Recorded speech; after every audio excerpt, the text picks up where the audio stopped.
seen Marvel Snap before. It's an all-digital card game on Android and iOS, currently in closed beta, although it is open in, I believe, New Zealand and the Philippines and Australia now. Very straightforward base gameplay. There's 3 locations in the center that have different effects that are flipped up on turns 1, 2, and 3. The goal is to have the most power in 2 of these 3 spots at the end of 6 turns. Your cards have a mana cost top left and a power they add to each location top right. This deck, as constructed, has no 1-drops in it, so we'll go ahead and pass. You can hold 6 missions, Martian. Always lucky. Domino is a 2-drop that we always draw on exactly turn 2. Good use of the digital design space being leveraged there. We'll play her out into the Shadowlands here.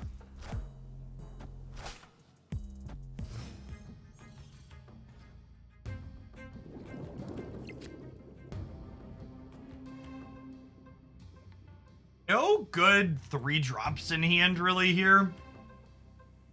Opponent getting kind of punished for playing Angela into the unknown location to the right, since it flipped up being Atlantis. I don't really want to Hellcow this turn. Hellcow is a card we kind of play to fill curve at the end of the game, so I think I'm just going to Killmonger into the Shadowlands, add a little bit more power here.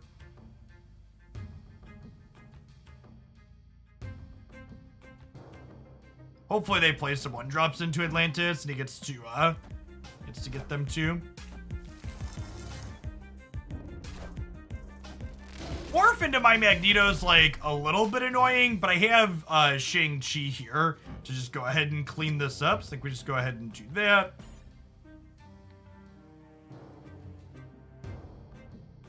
No, we're scheduled to do 1 magic deck per day, Coral. I'm doing a little bit less magic to start the week and then a little bit more later in the week.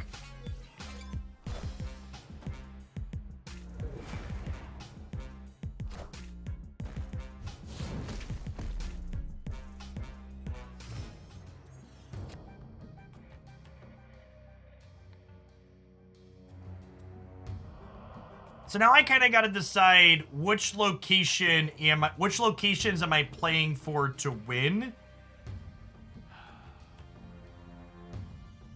I think I'm gonna Polaris the Shadowlands and then Hellcow Center. Polaris is gonna pull one of their 1 or 2s over to here, so either grab a Mr. Sinister or his clone or the Angela. Ideally, we grab the Angela, and then we'll Hellcow here, and then even if we discard our 2 big plays, we always draw Chavez next turn.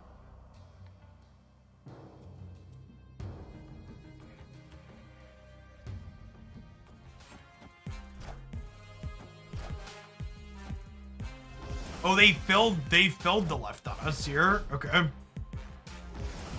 So my Polaris is not going to get anything when she flips up.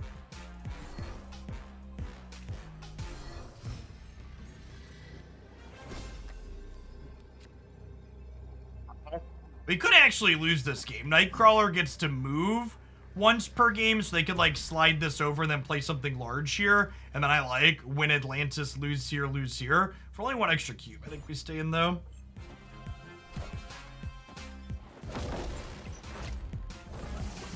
Ooh, Blue Marvel also gets us because it has doubled ongoing effects.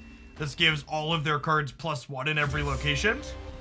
And then this location here doubles it up, so I gave everything +2.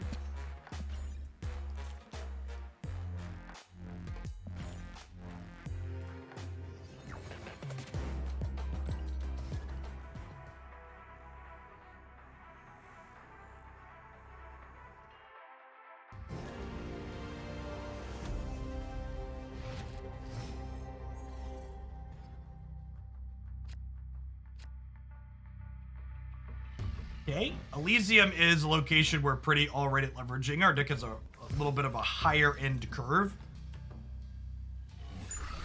Some raptors on each side. So Domino only costs 1 here. The question is, do I want to play her out or do I want to save her to fill in another turn? I could just Killmonger to clean out the raptors, but we also don't know what our opponent's doing. They could be a deck that has 1-drops I want to clear later. I'm going to go ahead and Juggernaut into the Elysium just to add power to the board and save Killmonger for utility later.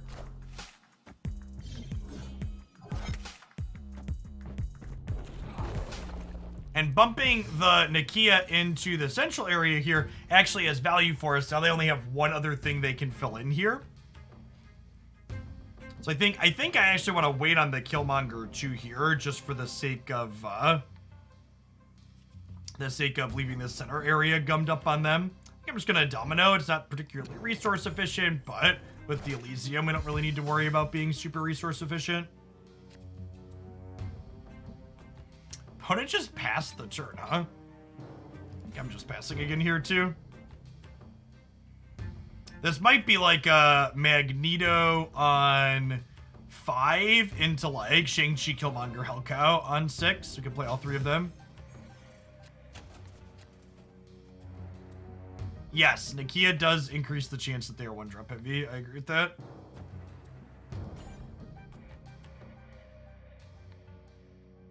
We could see them deploy a bunch to Stark Tower this turn, since it's going to give things +2.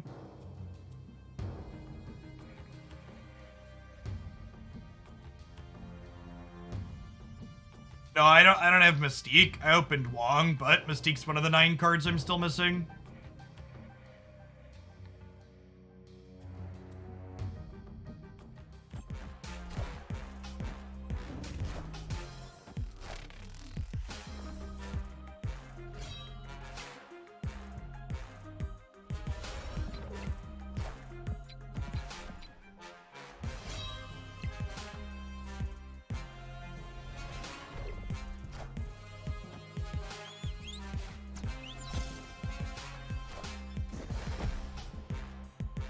Systems go.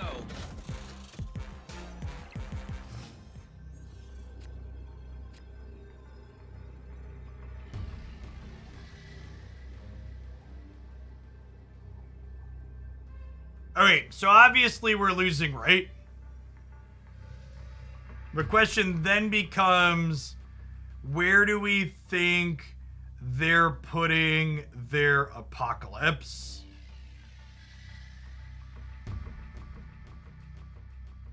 Does their Apocalypse go center, or does it go right?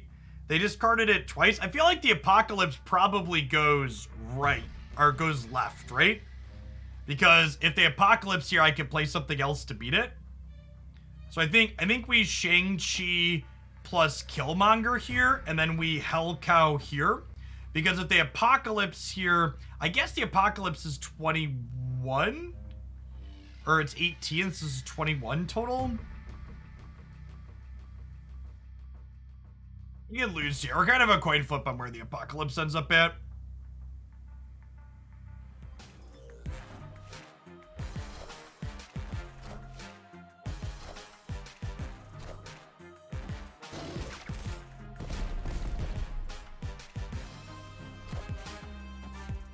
Lost the flip. So, we knew they're obviously playing it here or here.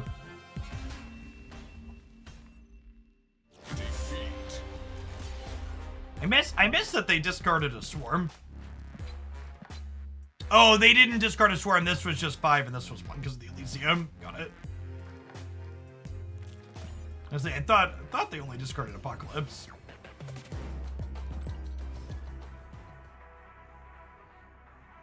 Well, Killmonger killing the Raptors is a wash because it kills 2 Raptors on each side. So it's not really worth bringing up unless there's something else in play.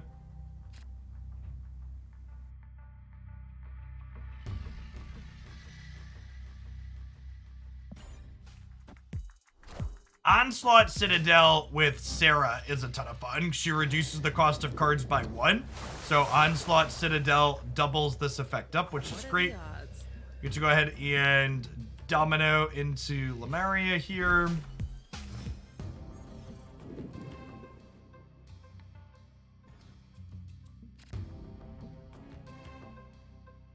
Swap the positions of each location. All right.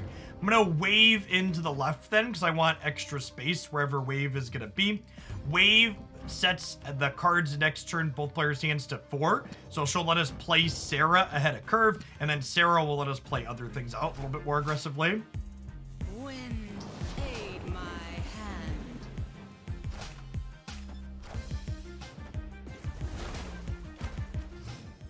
hand. I'm fine with this. So I'm going to go ahead and Sarah here into Onslaught Citadel. And we actually drew Odin, which kind of sets up our combo. So I'm going to snap. So Sarah means I'll get to play Odin on the wave next turn. And Odin on wave means their cards will all cost 4 on the last turn. And ours are actually all only going to cost 2 because of Sarah on Onslaught Citadel here. So we'll actually get to play 3 cards the last turn with this setup.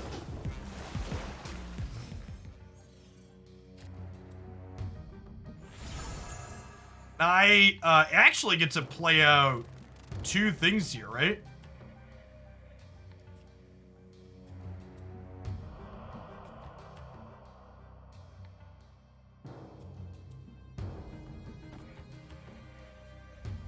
Not Polaris. I'm just gonna Killmonger, actually. Let's just Killmonger.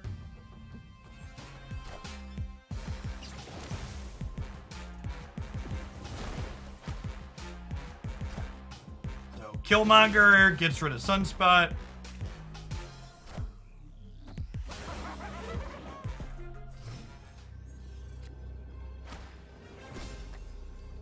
Okay, and now this is kind of funny. So I actually can only play 2 things here, but they can only play 1 thing.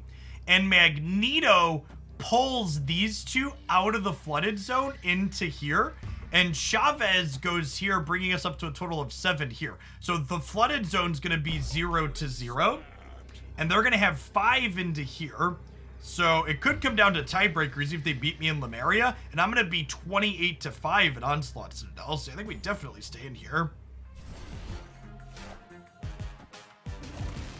Yeah, we went on tiebreakers now, right? Like, you 2 get over here. I feel like Magneto beating Storm and Juggernaut here at the end is a pretty solid flavor win. That is a sweet game.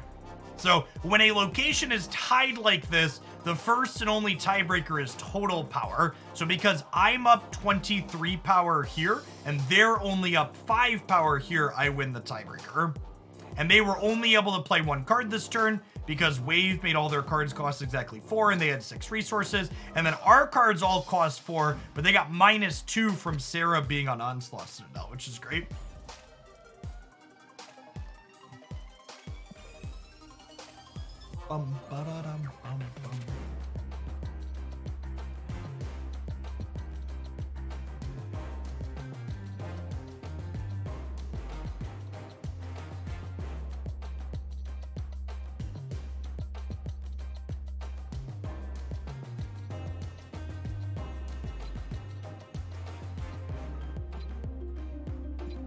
If you just started playing and you're someone looking for decks to get started with, the first video in my starter series for decks that are all Pool 1 and Pool 2 only cards is up on YouTube. A lot of the decks I'll feature here on stream are decks that are looking to build into the more unique deck building space that Snap occupies. And Snap, one of the things I think Snap actually does a really good job of is a lot of the cards you get in your first 2 pools, your first 2 to 3 weeks of collecting cards, are a lot of interactive tech cards, stuff like Killmonger. So you can have counterplay to a lot of the different things people are going to be doing that you play against. And then a lot of the cards you get later, things like Sarah, or what are their good ones in this deck? Sarah or Polaris, for example, or Magneto are good ones to build things around. Killmonger against turn 1 Ant-Man's probably pretty good. Right on time. Domino into Hala here.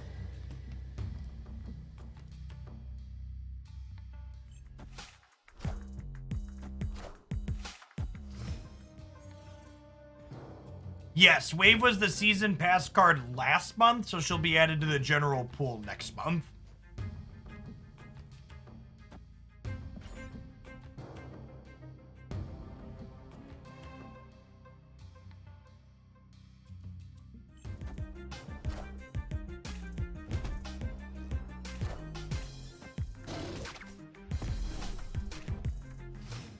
Well, they're playing Angel. This might be a Hell Cow into Hala purely for the sake of making sure we don't lose this and lose our board, as much as I don't want to discard 2 cards here.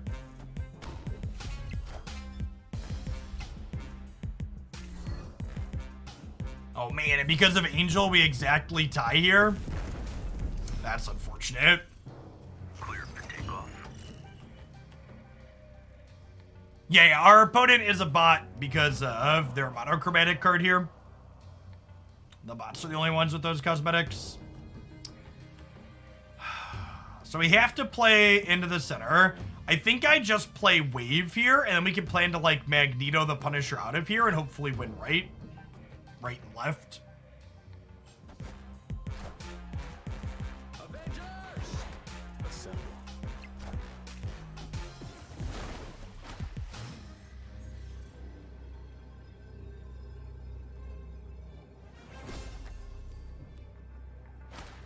Although I guess Magneto's pulling a lot more than that.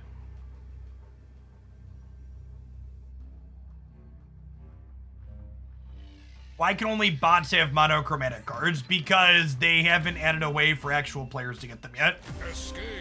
It's a cosmetic that'll be added at some point in the future.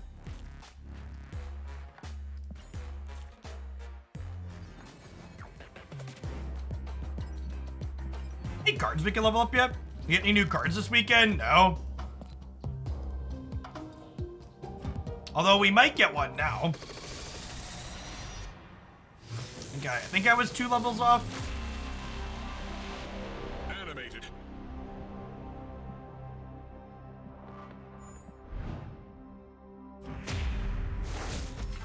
Alright, hit me, dealer. There was no way this wasn't ever going to be the next card I got, chat. Actually, the single worst card that I hadn't opened yet. Never not getting that one. Big oof. Some extra daily missions up here.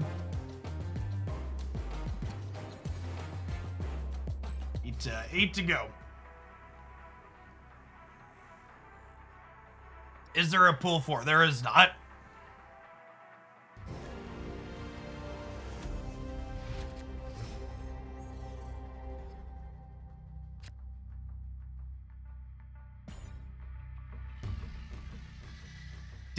Dara spent like $500 on the Nexus events, and he's the first to finish every card in the game. What are the odds? Because of that.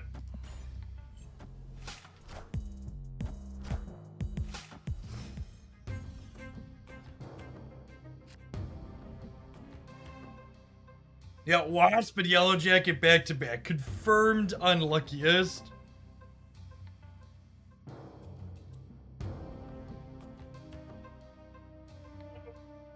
Storm get an egg, +1 off of Icebox is such a bad beat.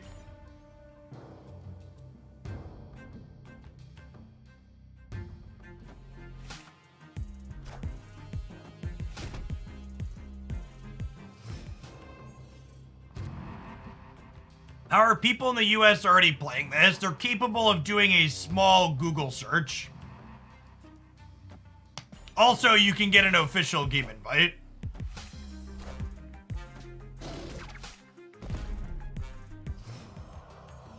Okay, and then other things can't be played into Clin here, but it's actually not that big of a deal because we'll be able to Magneto these out of there. The question is, where do I want to play into? I think I'm going to Hell Cow plus Juggernaut, right? And then we'll Magneto hereafter.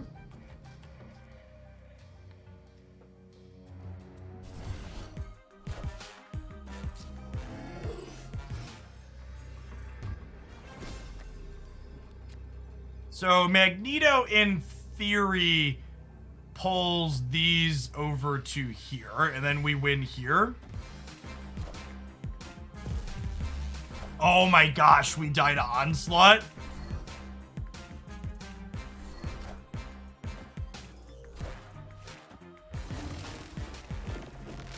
Oh, Mr. Fantastic was gonna get us anyways. Yeah, good call. We should have played left. It mostly just didn't matter.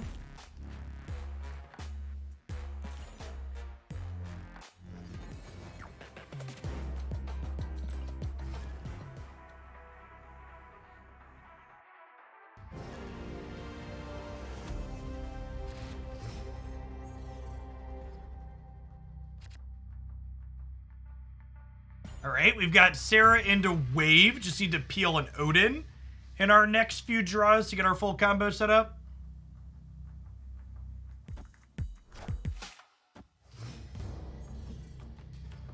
One more month and my subscription can start school. Thanks to almost 5 years, Bob. Always lucky. Good morning, good morning. I like Domino Chat. She's got big card game energy. The always lucky quip makes me chuckle.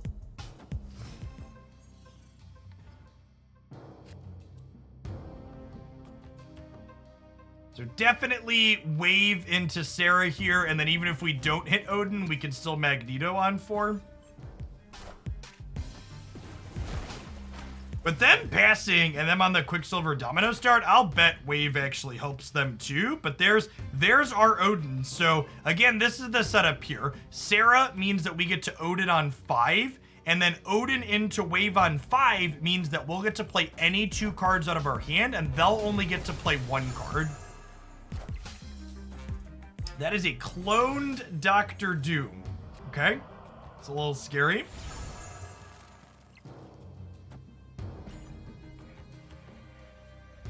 So we'll have a 14 power Magneto and a 9 power Chavez we can play next turn, or a 14 power Magneto and a Shang-Chi, depending on what they play.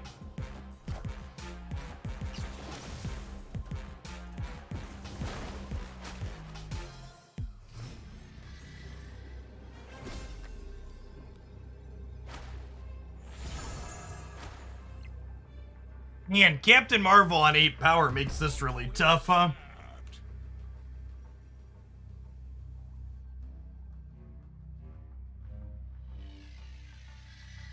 So if let's just assume they're playing Doctor Doom. They play Doctor Doom, and they have 13, 18, 12. Captain Marvel goes to here. We're still tied here. And we have 19 to 10. And then they'll have 21 here. So they'll only be up 7 here. So we're winning that tiebreaker. Captain Marvel goes here. And then we're still winning here and here. So yeah, I think Chavez center and Magneto left beats Doctor Doom, right? So they need to have something else. All right, let's see what their something else is.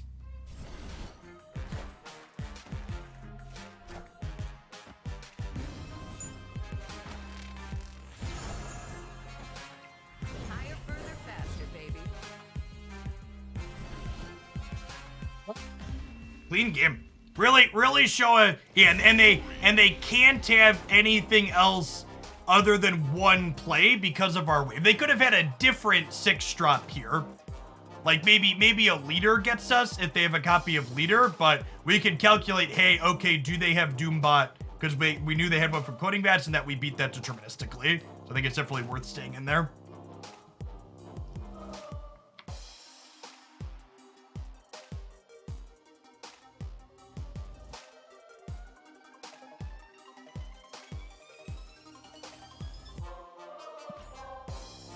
Marvel moving even when she doesn't win the game always makes me worried I might have messed up my counting. Yeah.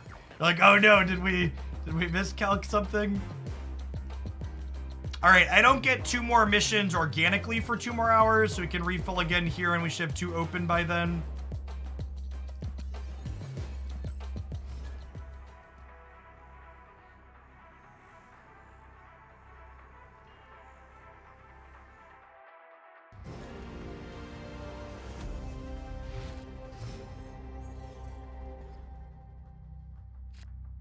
All right, so we have a different kind of 2-card combo that we haven't showed off yet today. Storm turns a location into the Flooded, which means the last turn cards can be played there.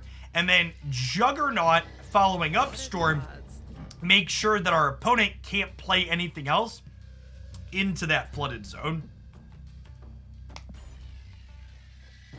Kind of a 1-2 setup to kind of try and guarantee we win a path.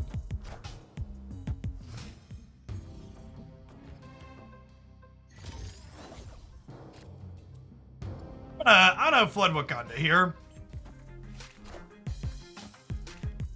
Although them playing into Wakanda is kind of bad for us. Wind, aid my hand.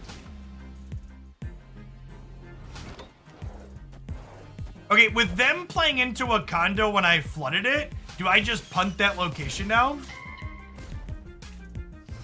Hey, thanks for the 43 months, Steve. GG's on Snap Stuff, or Snap Stuff, on Unite Stuff over the weekend. Killmonger wins it later. Not if they play into it, though.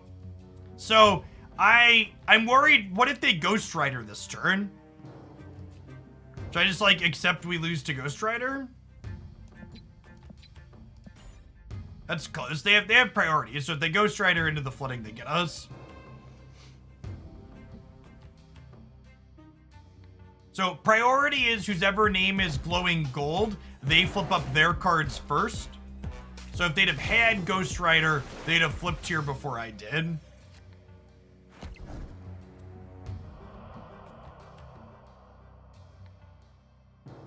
Okay, and now I think we just Hellcow plus Killmonger middle, and then we hope to clean up with Chavez next turn, right?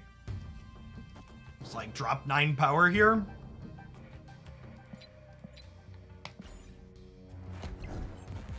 This is what I mean by Hellcow being curve filler.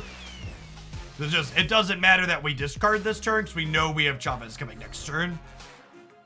Me too, Pekin. Glad you're still here for it. Thanks for the 39 months.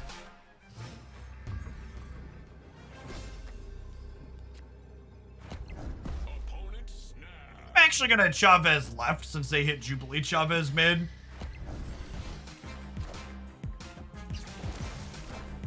That by a margin of 1. Victory. Victory.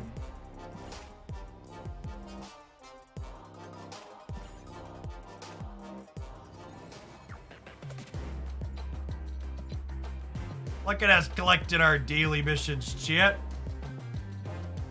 Play 6 cross cards. That one's so easy for us. I need one more highlightable game with this one for the highlights channel, and then we can swap over to something else.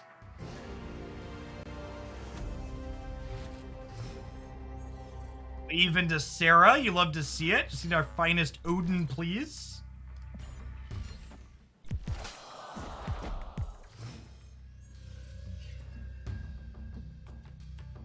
Always You gonna play for Mojo World? You might. That's close. Dream Dimension actually kind of messes up our combo setup, which is unfortunate.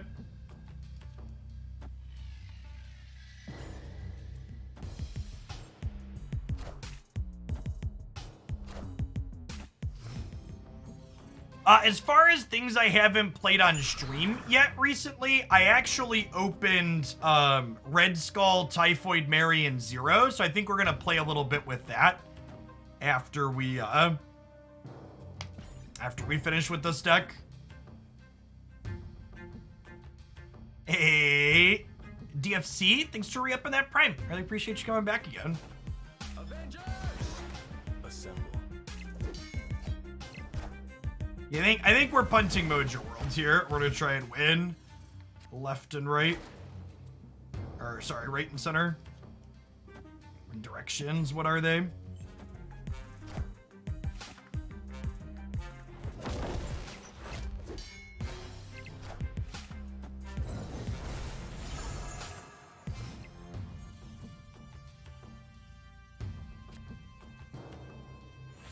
And we drew the Odin, but for the combo, but the Dream Dimension pushes us off of it, which is real sad. Guess we'll just Killmonger here.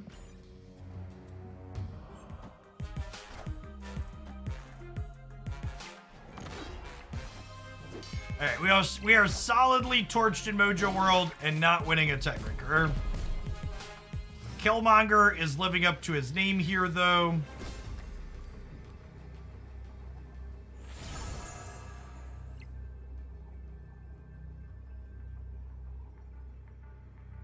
What's our best chance to win here? I think it's Juggernaut there, Polaris here. So we'll push whatever they play into our 13 power path.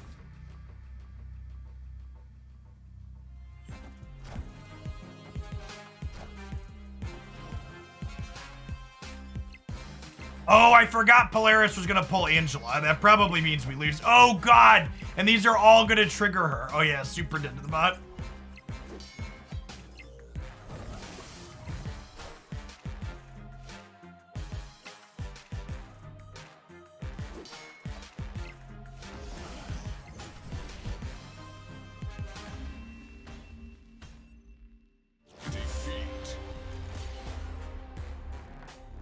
I don't think it's really worth discussing changes like that because they're not going to happen, Torkin.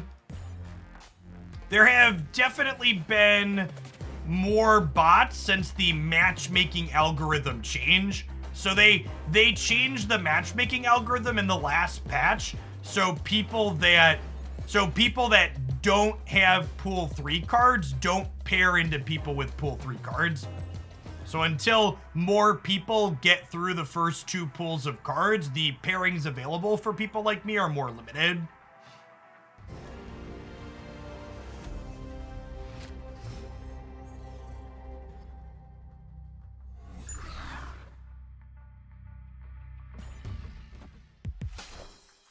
That's kind of I think that matchmaking algorithm change is overall good, but it's also one that's detrimental to players until they have a bigger player base. Right on time. Yes, it also takes into account where you're at on the ladder. So the fact that I'm both in pool 3 and the fact that I'm both in pool 3 and have infinite. Yeah, they really need to just full open the beta at this point. I was honestly kind of surprised they didn't full open the beta when Nexus events went live.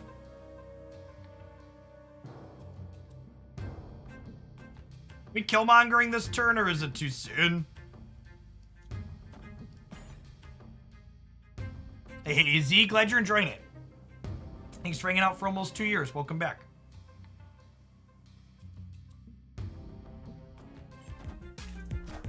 Longer gonna live up to his name here. Gosh, even played another 1-drop.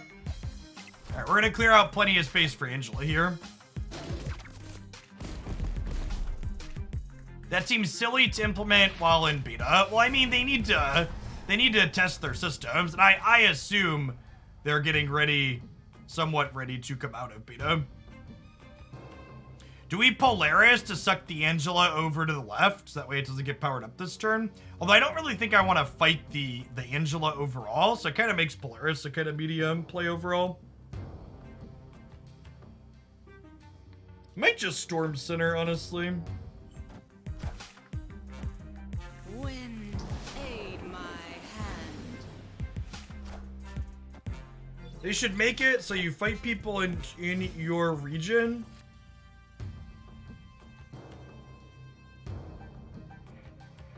No, I don't think there's zero reason to divide a card game based on regional stuff. The only reason to divide games based on region is because of ping considerations.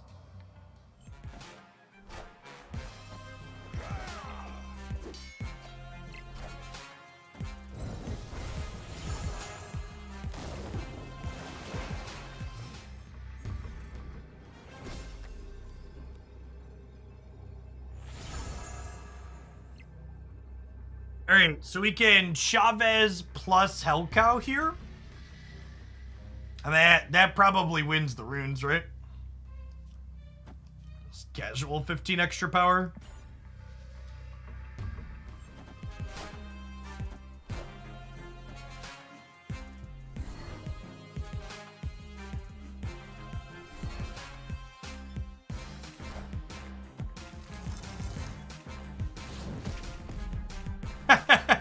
Sure, we still win.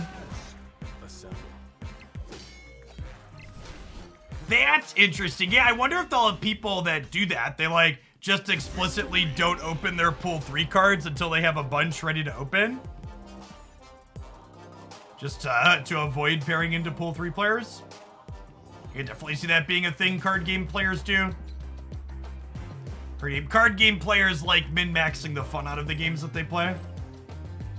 All right, and that's our last mission refill, I believe. You can only do 3 per day. If you're someone that's wondering what you should be spending your gold on, your gold to refill missions to get extra credits if you're completing them is the best gold to credit conversion in the game currently. Yes, there's a 5,000 credit cap.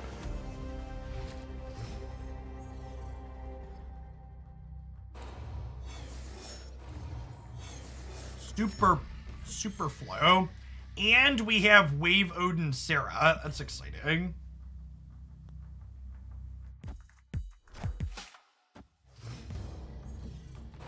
So now the question is, do I think I leverage Superflow better? Or do I think they leverage Superflow better? Because I could just storm the Superflow to take it out of play here.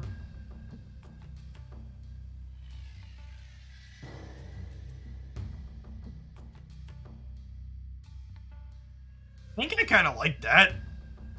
Just storm the Superflow, and then we go Wave Sarah Odin. Hey, thanks to resummon to support the step stuff. I'd love to do more of it. It's definitely my favorite game right now. Appreciate the support. Now, notable that I cannot afford to... DC is actually a little problematic because the demon's powerless. They're gonna have a 9 power demon in DC. Polaris could potentially pull people out of the flooding. They're just not playing into the flooding. Okay, that's good for us.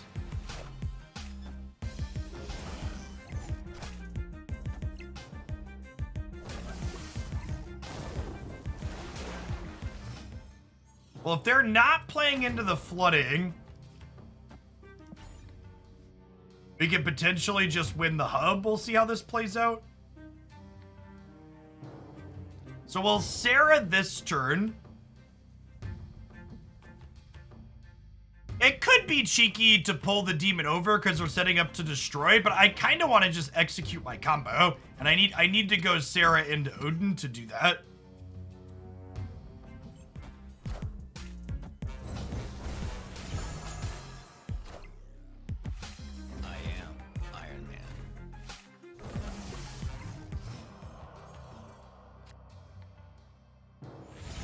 Huh?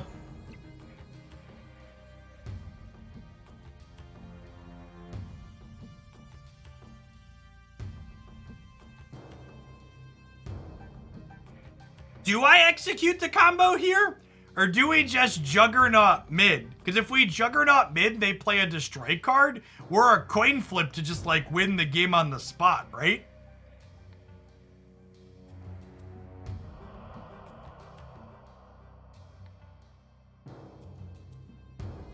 Yeah, if we Juggernaut mid into the flooding, we could end up sad.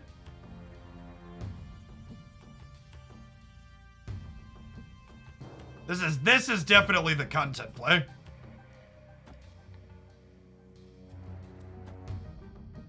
Yeah, I think I'm down for making some content shit.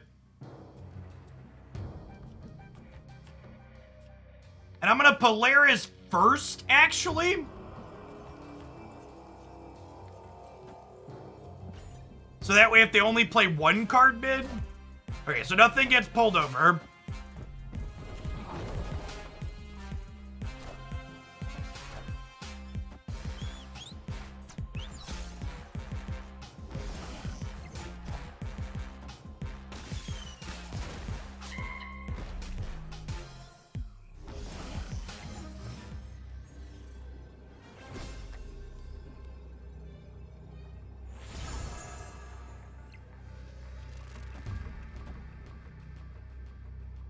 So we lost the coin flip on the Deathlock. Could have won the 50-50 there. Heck, even putting Yondu into here. We lost 2 50-50s. Even putting Yondu into here would have been good.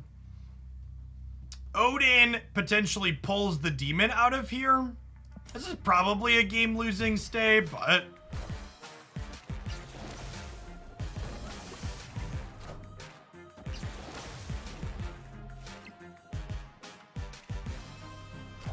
Still have 32 there.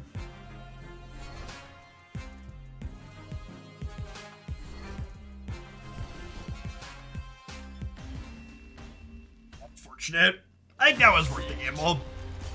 Would have been a good highlight if we hit it.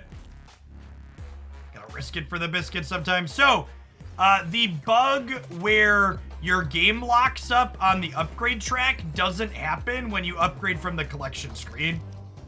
So don't upgrade from the end of game screen until they fix that. Upgrade from here.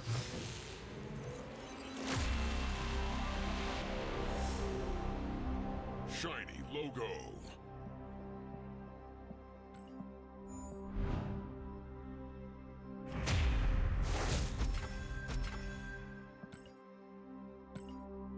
Four more levels until we get a little bit extra disappointment.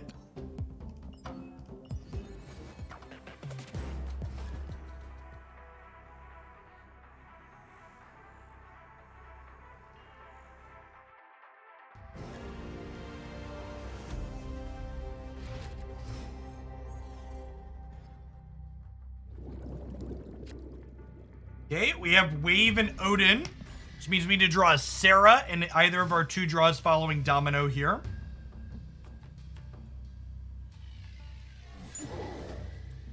Right on time.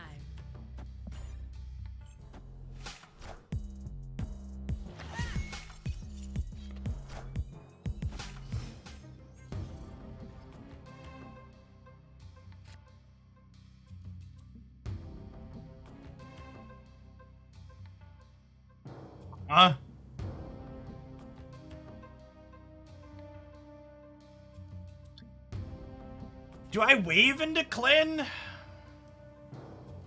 This location seems not great for us.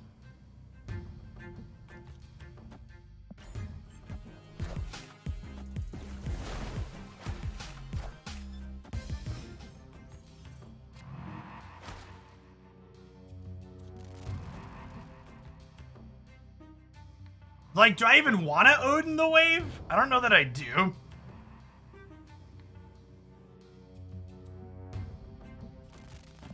I guess for the sake of slowing them down. Hoping to draw like Magneto next turn.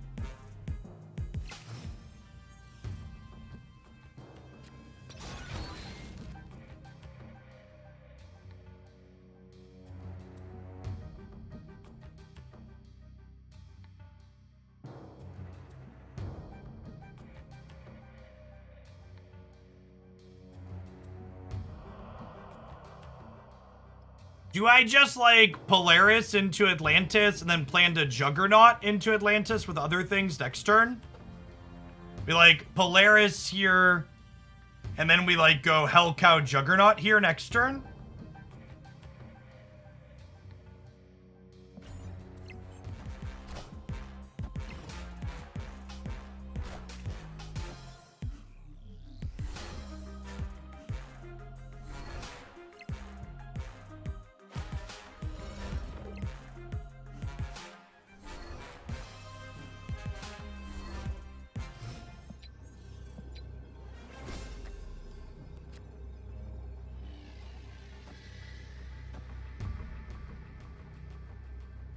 Well, I guess if I Juggernaut here, we could technically lose, right? So I need to Hell Cow here.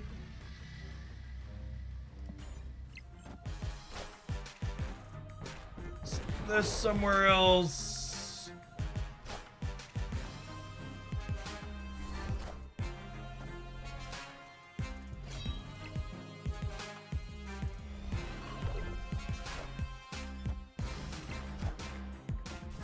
Nice. Sick game. Close. Victory. If Lady Sif had been here, they'd have been 13, but they'd have discarded once more. I think we still win, right? Even without the Juggernaut. Yeah, a lot of ups and downs there. Yeah, GG Sunshine.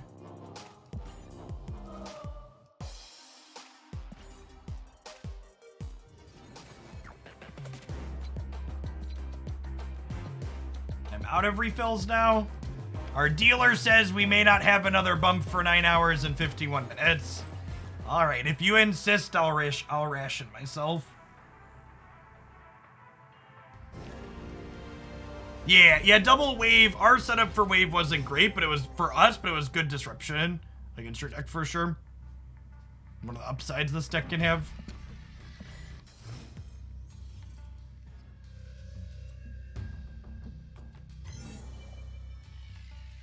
What are the odds? The odds, approximately 100%, just like the odds of RQR Master X resubbing on the 78-month run back. One of the OGs. Thanks for the 6.5 years. Good morning, good morning. Good afternoon, I guess, here in the cornfields now. Oh, I guess these are about to swap locations, huh? So this really isn't going to be Xandar much longer. Ah, Dream Dimension. Why you gotta make my deck get disrupted?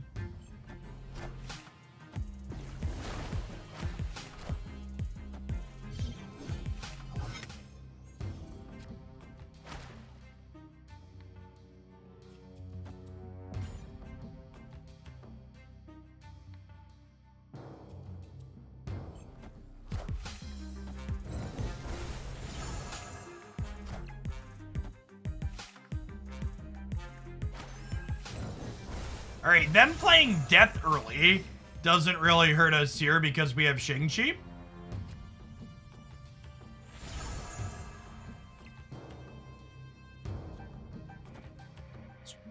Listen over here.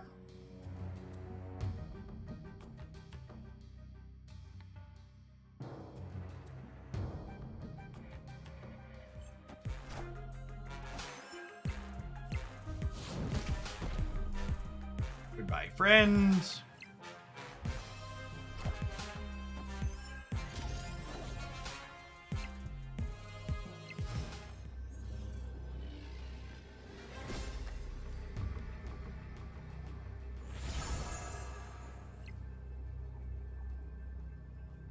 Victory.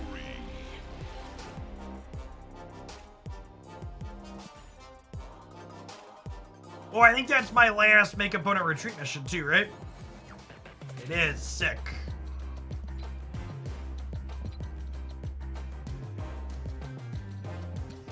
You're now season pass level 100, shit. Give me my season caches.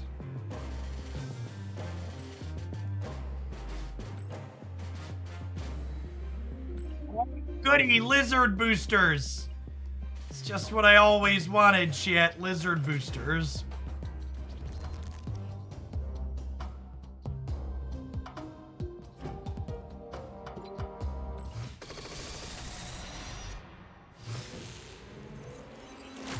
Balance change guesses? I don't think we need any balance changes at the moment.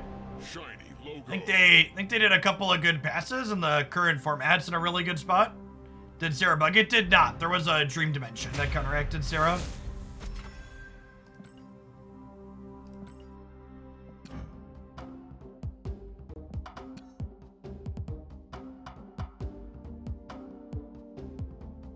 I think Chavez going to 9 was a good change.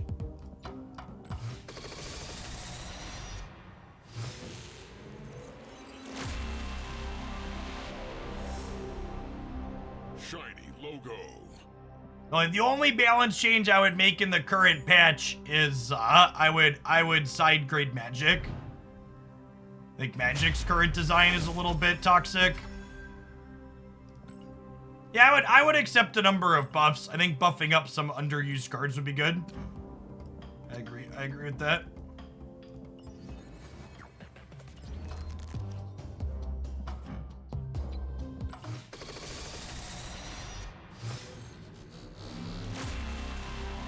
Frame break.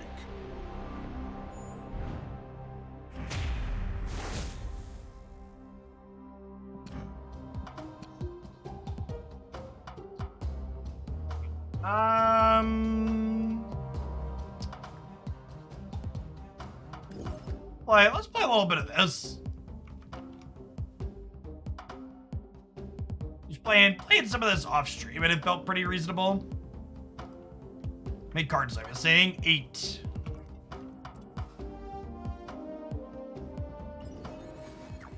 People that come after me will be a little bit less fucked though, because with the way they changed the collection track, you'll have every card currently in the game when you hit about collection level 3000. So it's actually gonna take me about 1,000 more levels to get every card than it will everybody who comes after me, which is really kind of shitty on the devs' part, but yeah, it's their choice, I guess.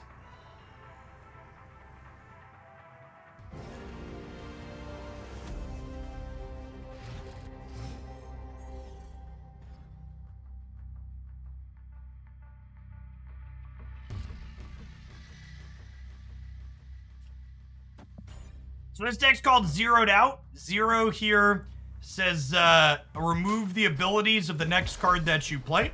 It has good synergy with both Red Skull and Typhoid Mary, which are highly statted cards, but have a detrimental effect on them. So in Typhoid Mary's case, she gives everything else -1 power.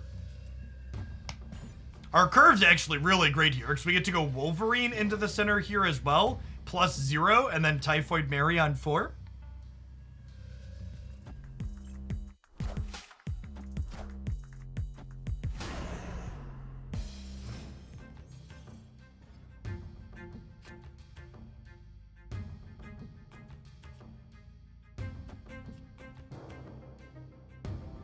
Well, that's actually a little unfortunate for us, because now I can't play into here, and the Strange Academy could kick things into the center where I really don't want them to go. Oh, that's actually great for us. Thanks, friend.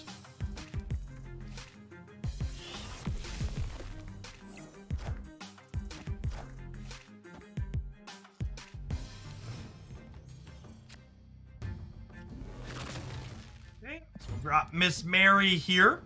And we can play Red Skull in the center on 5, and then Venom it on 6. So Red Skull gives enemy cards at his location +2 power. So we'll just feed him to Venom to kind of get his power without the drawback.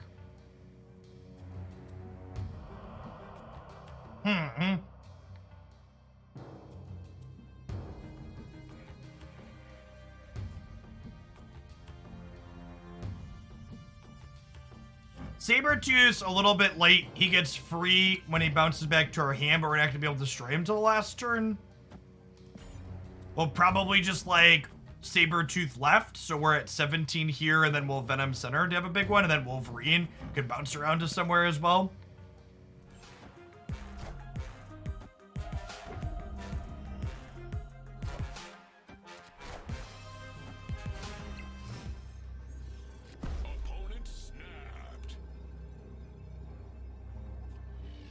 So we Venom here, and then we just Hellcow left now to get up to 19 there. It could be correct to Hellcow, right, actually.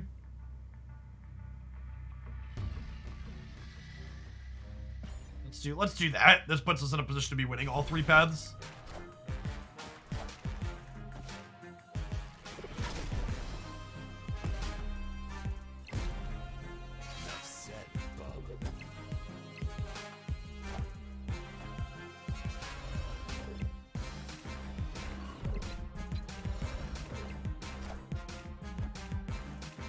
Yeah, sweet first game. Exactly what the deck wants to be doing. We got to Zero the Typhoid Mary and then Venom the Red Skull. Victory. Using these cards to mitigate the downsides of our high stat cards that typically have drawbacks.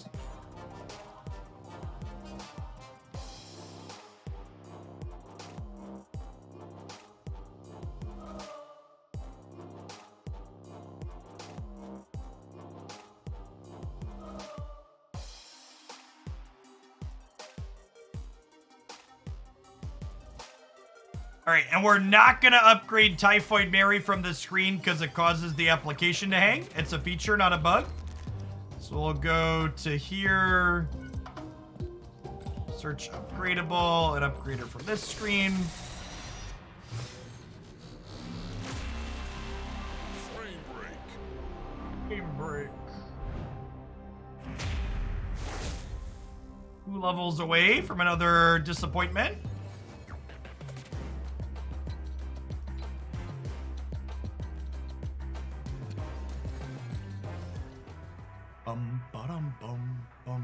I am missing Taskmaster, that is correct.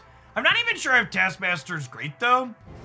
It's like fine with Typhoid. It's good with Red Skull, but it's only okay with Typhoid Mary. Like 10 power on a 5-drop is like kind of on rate. It's not really above rate. Might as well just play like Jessica Jones.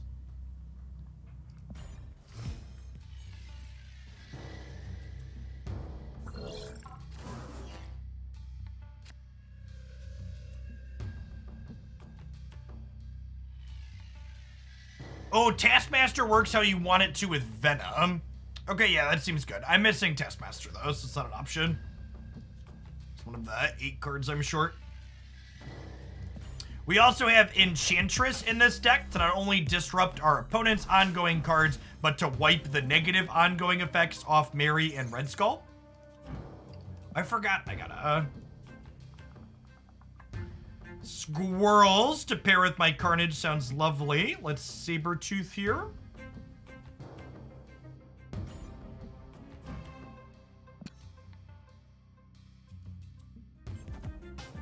I'm having a lot of fun with the 2 negative. Thanks for the 41 months. Welcome back.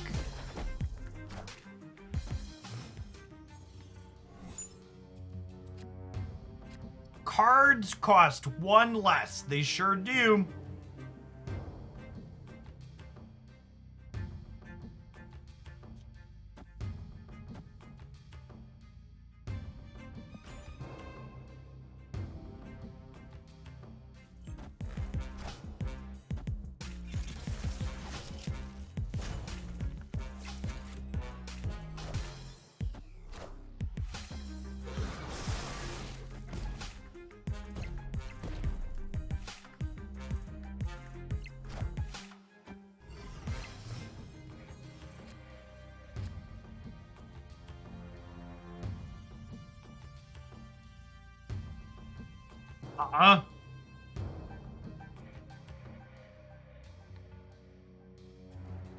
This turn's kind of gas, huh?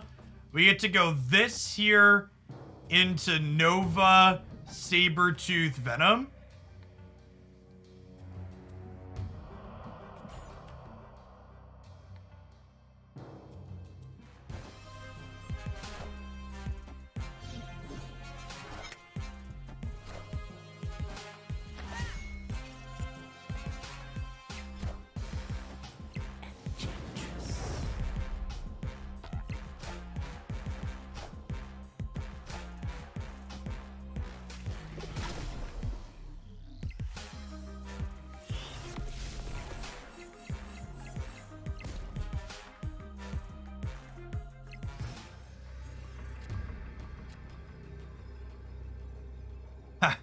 Okay, that's a Red Skull.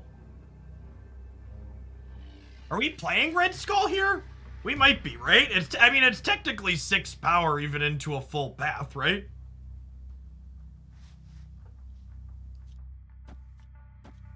So might as well.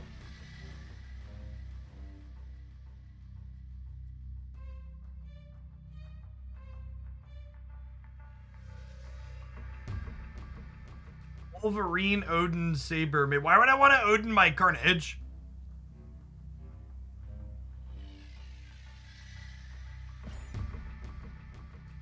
This should be game winning.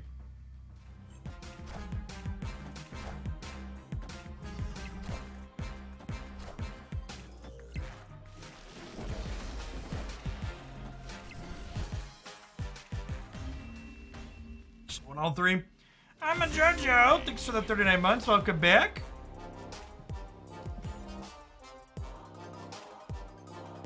All right, that Venom upgrade gets us another loot box.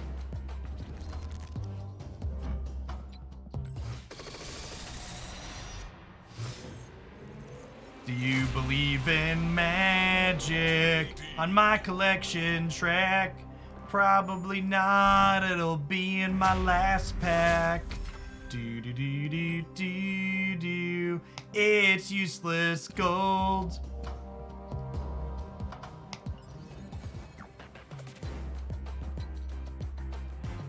Alright, we need to snap some people, chat, so we can finish this mission.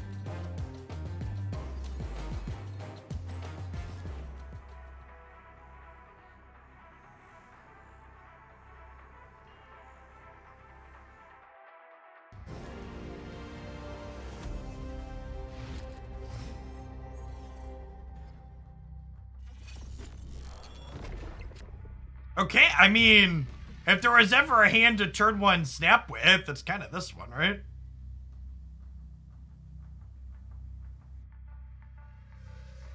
Oh, snap.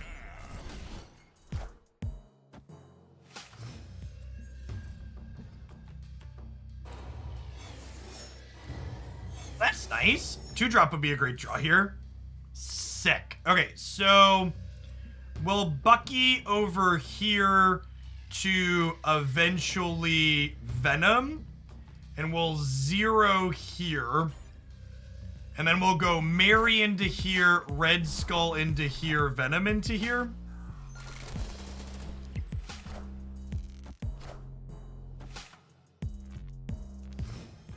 Yes, the fact that they didn't even give the people that wailed the pity bonus for future chests is just like, oh my god, I was just talking and clicking and played that in the wrong spot. Well, shit. That's fine, we're playing against a bot anyways. Mistakes were made, shit. Mistakes were made. I guess we're not destroying Bucky this game. Opponent snapped. That's a nice pull. Means we can Enchantress off the Red Skull.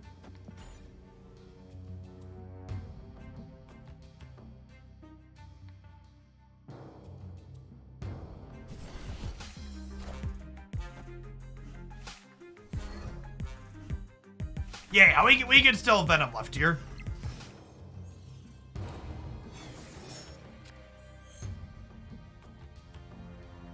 Oh, well that's great. Now we go Sabretooth Venom. This actually just works out fine.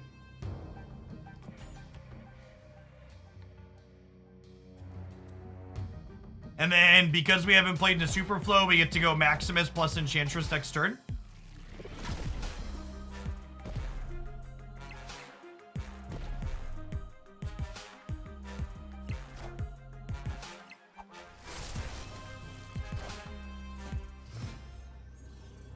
And then we're kind of poised to win all 3 locations again. We get to go Enchantress here and then Sabretooth, Maximus middle.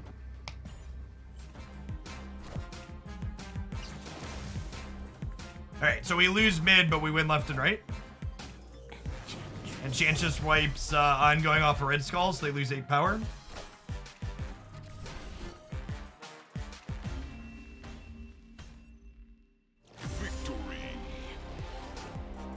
With a snap, check.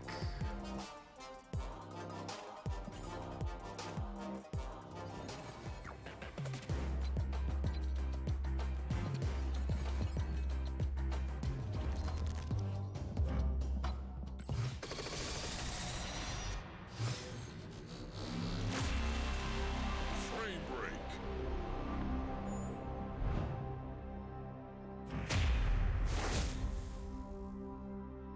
Levels till our next pile of disappointment.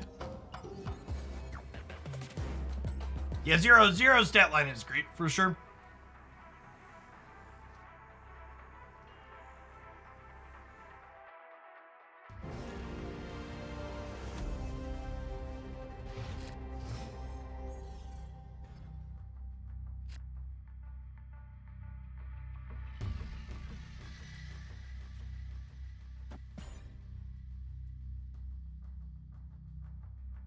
Yeah, it's going on Zoinks. Yeah, I finally opened Typhoid Berries, so I can put this together.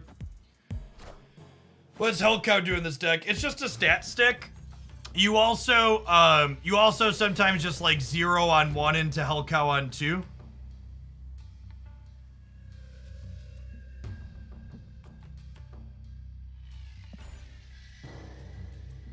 Our deck's not playing any 6-drop, so our turn 6 is often like 2+3 or 3+3. Same reason we're playing Maximus too. Just like fine to play on the last turn alongside like a Venom.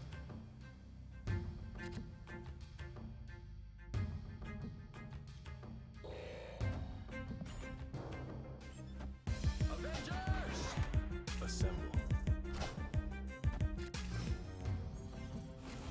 Alright, so Maximus into Typhoid Mary here should give us some cards.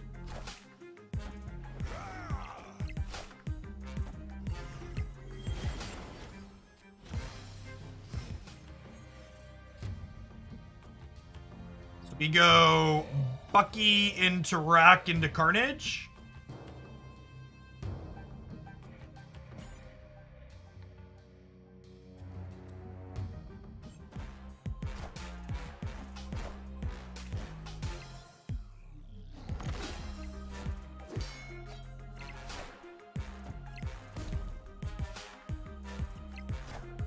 Unlucky.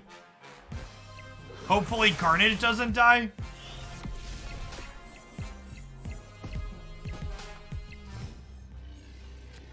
Alright, well we dodged Carnage dying at least.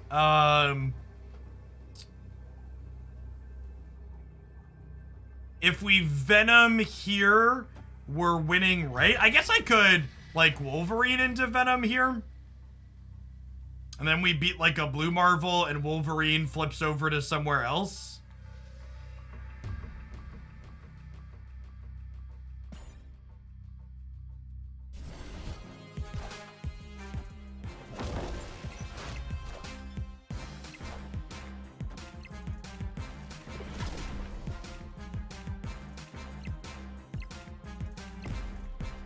Enough said, bub. Oh, I miscounted and we're one short. Defeat. I thought our brain was huge and we played around the Marvel. We're actually one short. That's until turn. Needed Wolverine to go back there. Ooh, we get an Enchantress split chip. And then we're like out of credits after that. Back to being broke.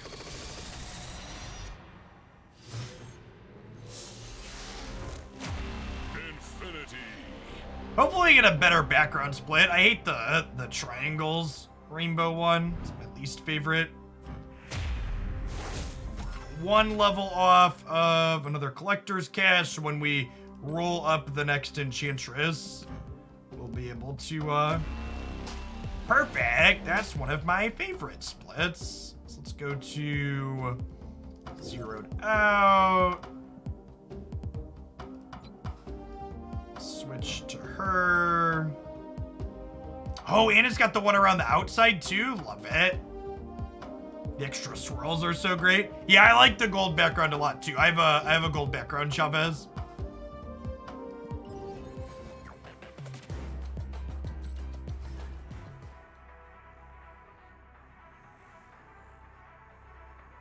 The upgrading cards mechanic in Marvel Snap is easily one of the best and smartest things they did about this game with this game design.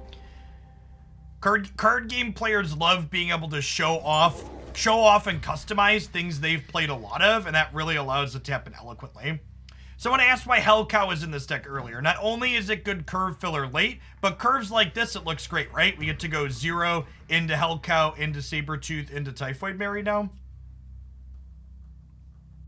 I think I am going to 0 center to start and Typhoid Mary and Sabretooth into here so we can light up a Venom for Monster Isle potentially.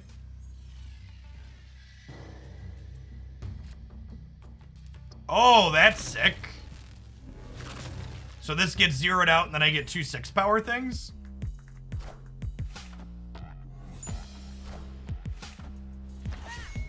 Okay, they have double Okoye. 1 Venom, please, deck.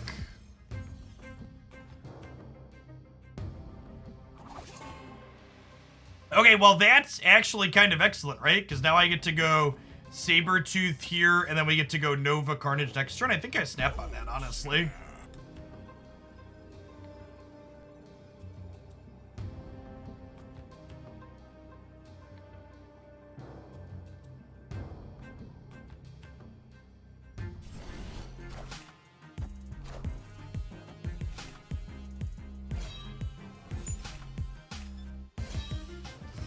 Well, Ghost Rider's gonna be real scary next turn, chat.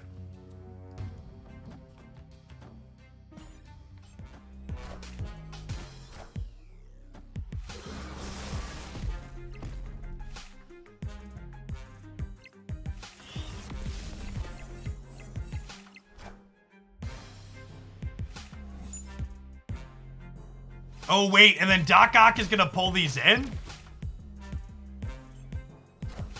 Uh-oh. Uh-oh.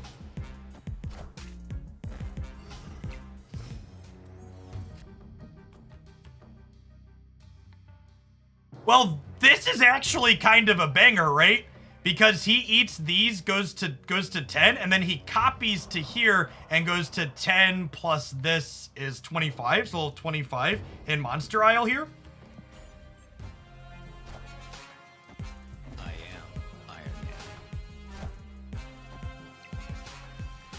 Iron Man is unfortunate.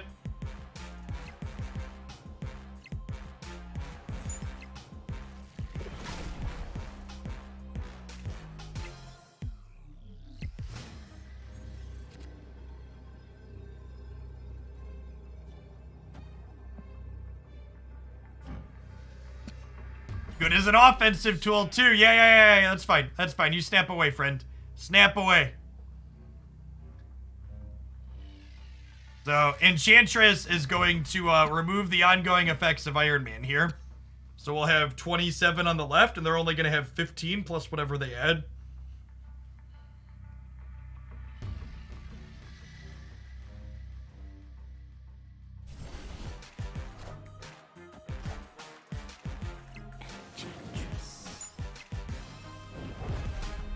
Good night. Sick game.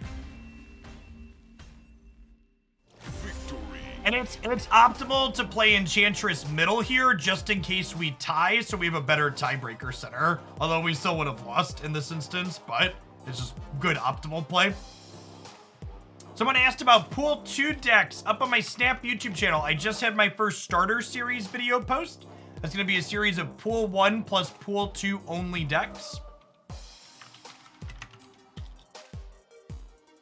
I'm going to keep an eye out. I'm going to be posting a new deck in that series every Saturday is my plan. What's the Wong Spectrum deck? Probably something bad. I'm not sure that Wong is good enough without Mystique. And Mystique is one of the 8 cards I'm missing, so I'm probably not going to feature that one on stream until I have that.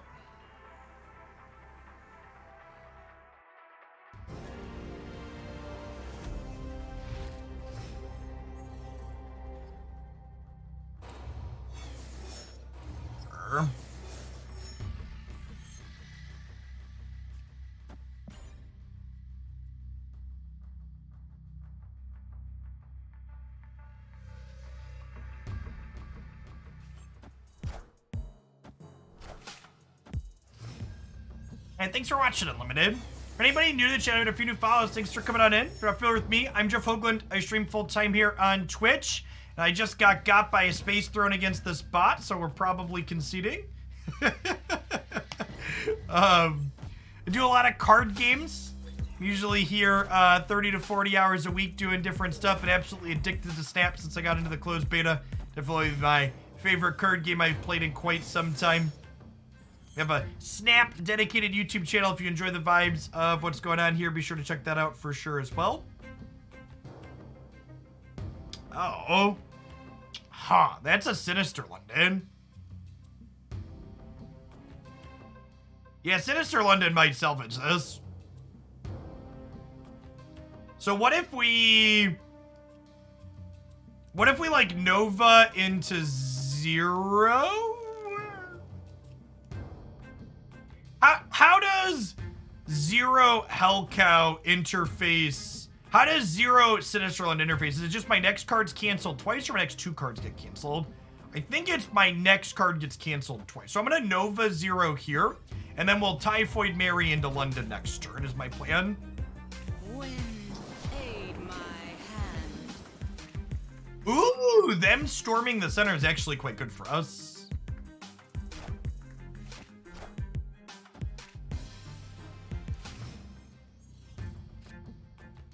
I am still going to marry into London. Venom's a good pull here.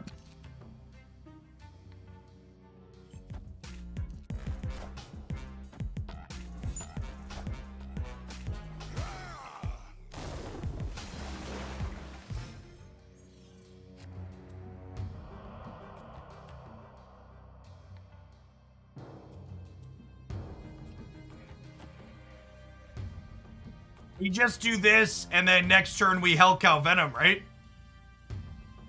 Oh, snap.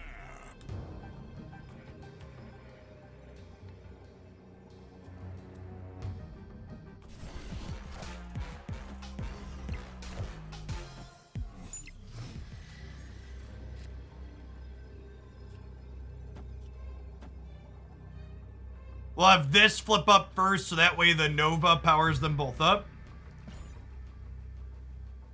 You would have YOLO'd the Red Skull into London. Nah, I think that's greedy.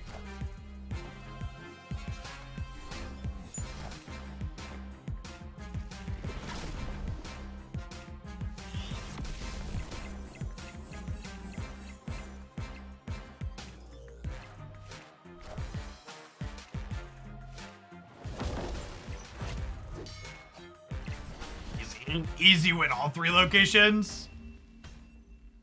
Victory.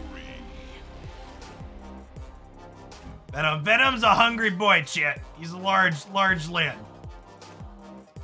All right, those Enchantress boosters mean we maybe get another card. Bam, bam.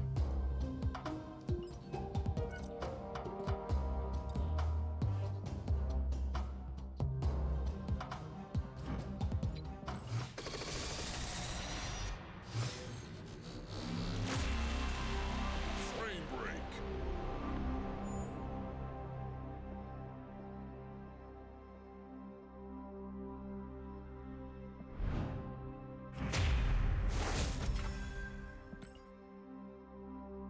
Ooh, an avatar. I actually kind of like that avatar. Might play it. Hood's one of my favorite cards that we've been playing with.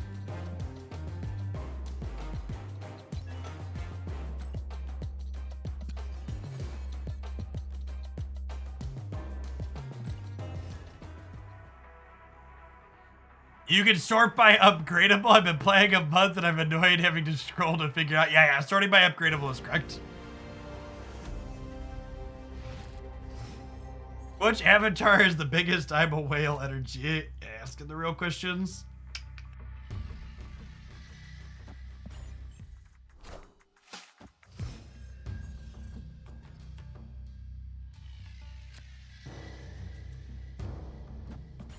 Okay. The 1, 2, 3 destroy me curve. 1, 2, 3 destroy me.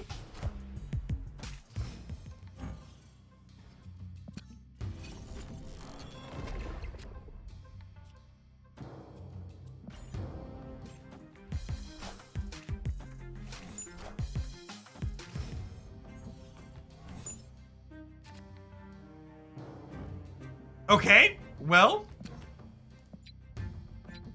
Sure. I guess we Maximus into 0 now, right? And then we can Red Skull next turn as a 16 power thing? I mean, the Sanctum flipping up like it did, I think is good for us.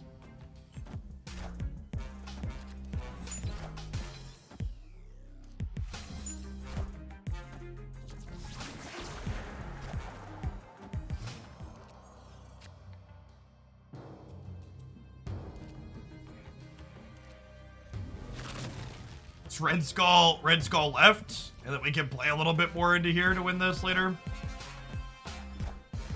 Why not 0 and then Maximus? Because I wanted 0 on Red Skull this turn. I didn't want Red Skull to have an ongoing effect. If 24 in the center. So probably not winning that. I could add 12.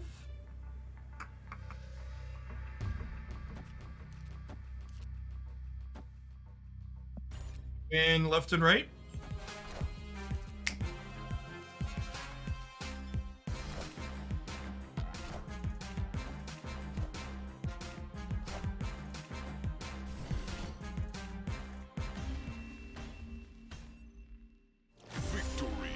Victory.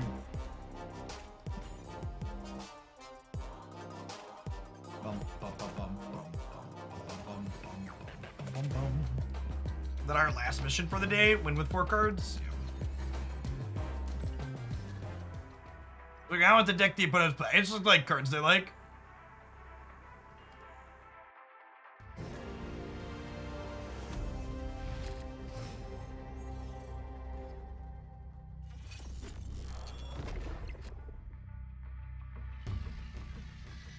So can't play 0-on-1 here.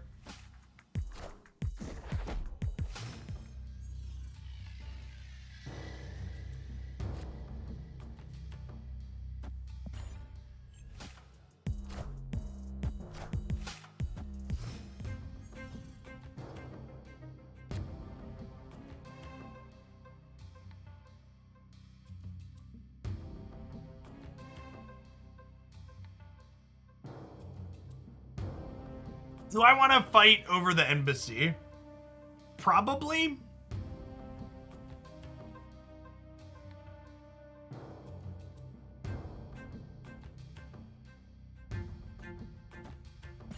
I think we're gonna go this flipping up after the Nikia is good for us. We go Carnage into 0 here. And that sets us up a Red Skull for next turn.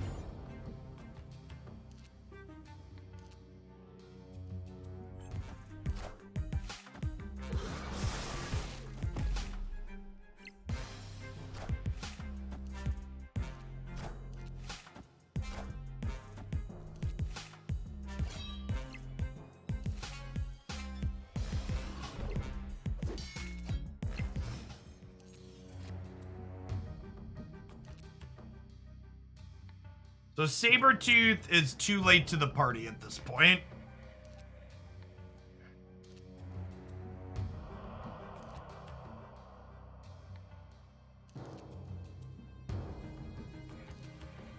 Do we just like Red Skull here? Does Jeff get free gold for second dinner or not? Second dinner didn't even give us anything back for the fact that it's gonna take me 1,000 extra collection levels. They did the second dinner's kind of been a big old fuck you to their content creators so far. They're lucky their game is good.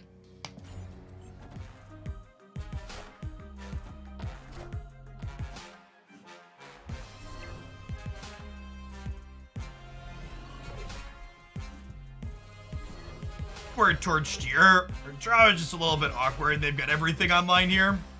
Second Dinner is the company that makes this game.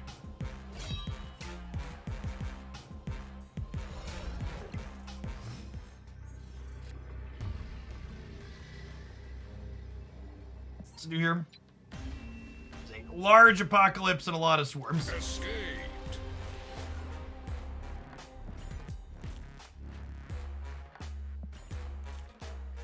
And for the record, I don't expect free stuff from the companies, even if really good companies like Riot Games give their creators a bunch of shit for free.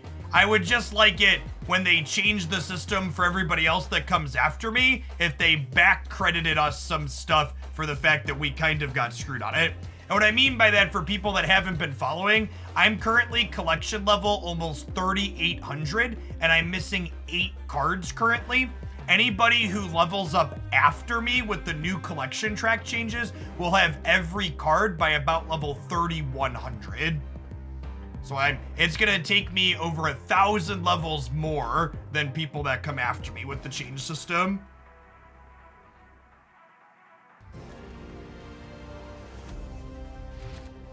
I think the more likely scenario is that there's not actual malice in what Second Dinner intends. It's that their software stack is kind of shit and they don't actually have the capability to back credit people without writing new technology, and they don't have the bandwidth to do that at the moment. Like, it's almost assuredly a Hallen's Razor type situation. Don't attribute malice to that which incompetence describes. Nothing to do here on one.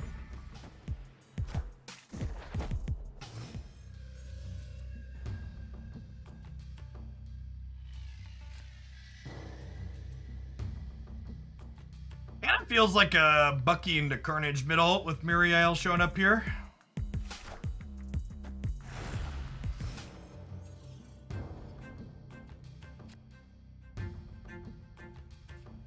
Enchantress rolls up nicely with Typhoid Mary.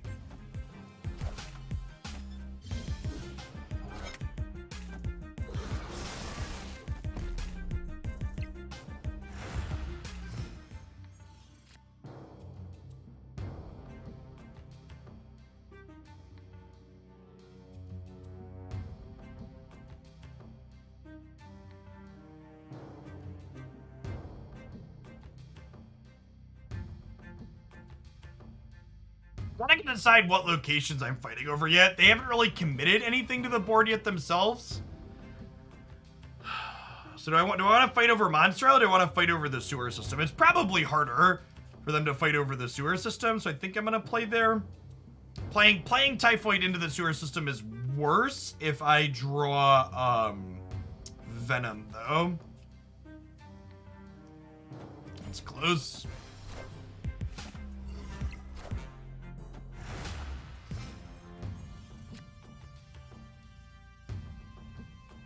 Okay, well,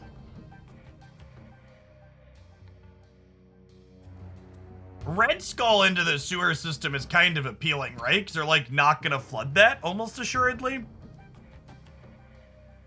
And then I can kind of decide where I want my Enchantress to go after the fact.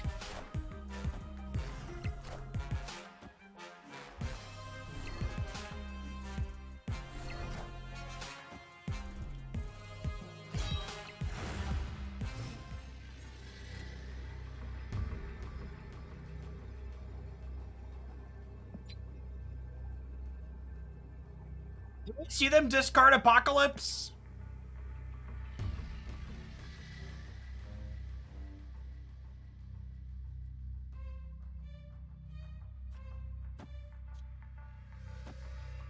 I think the one thing that's funniest to me about Marvel Snap and the economy, I think we lose this, but I'm gonna play these out anyways. The one thing that's funniest to me about Marvel Snap and its economy is how many people didn't realize this game was deeply predatory before they added the easy to understand loot boxes. There were so many people that like acted like, I think we're doing this in this, that acted like the game system that it had to start with was like really good and player friendly when it was always trash from the start. They were just better about hiding how much it actually cost.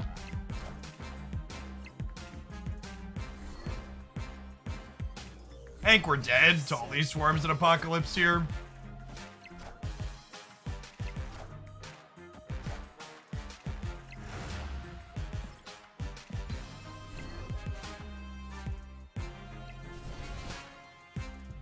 Like, all the people that were acting surprised that they added like a gotcha loot box mechanic, I was surprised at the total price a little bit, but I honestly think people would have complained about the Nexus events if they had even been $30 or $40 or $50 a card instead of $200. I think regardless of what they priced it at, people were gonna complain.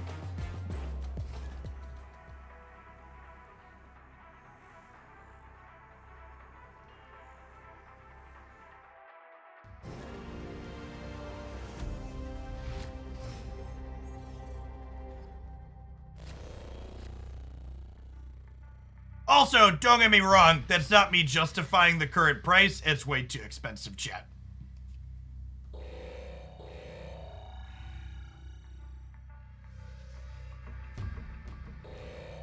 They priced it at a point where I won't even buy every card, and I'm a pretty big sucker. Sorry, I mean consumer of games like this. Alright, I think we just Nova middle.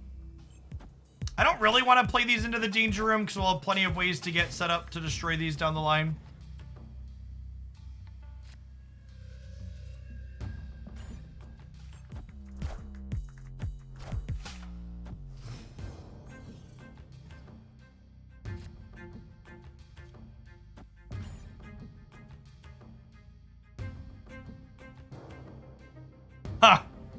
This could just be a Typhoid Mary, Red Skull, Enchantress, Sinister London, huh?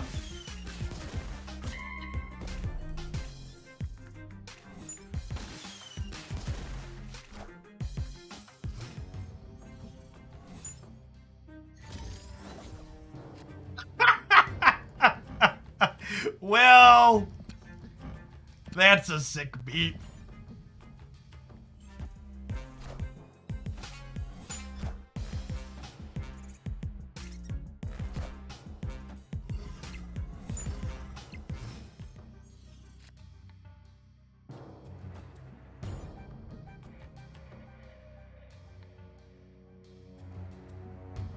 Have we tried being luckier, Strugline?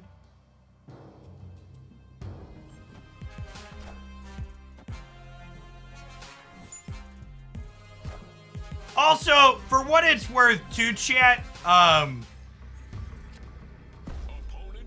I'm sorry I sound like a shitty shell, because I'm aware what I'm about to say sounds like a shitty shell, but I think the Nexus event, as someone who also got baited by them calling Nexus events, the fact thematically within the Marvel universe, them calling what those do Nexus events is thematically appropriate, even if it baited some of their people. Just for what it's worth. I literally just finished watching Loki, and calling random things getting created Nexus events actually makes a ton of sense in the Marvel universe.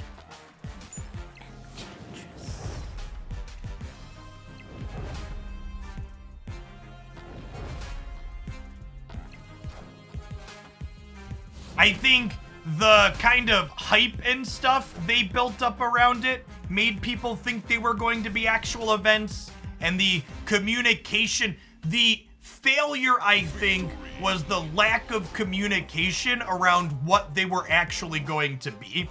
I actually think calling them Nexus events is fun and flavorful. I actually like the naming of them. And they're bad for everyone, just like in the MCU. Oof. I actually think the naming of them is fine or even good. They should have just set expectations for what they were going to actually be for people that weren't familiar with them.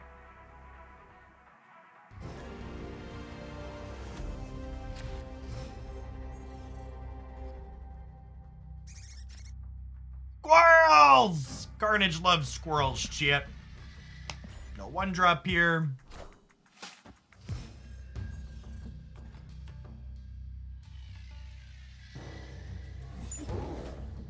The board is very gummed up, Chip. Lot of gummy bears on the board. Hoping for a 3-drop to play here. So that way we can go Wolverine plus Carnage on 4. Now the question is, do I Carnage this turn? Or do I Wolverine? I think I just Carnage. So I want to be able to play like Typhoid Mary next turn if we draw her, I think. My dog and Carnage treat squirrels in a similar manner.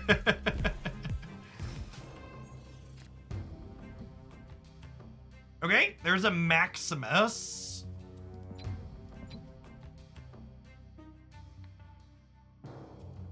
Do I want to fight over the vault is a question. It's a question I could decide the answer to next turn, I think.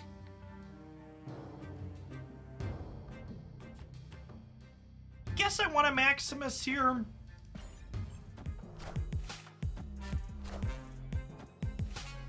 Well, they're wonging into the vault. They have like a tiger here they plan to play.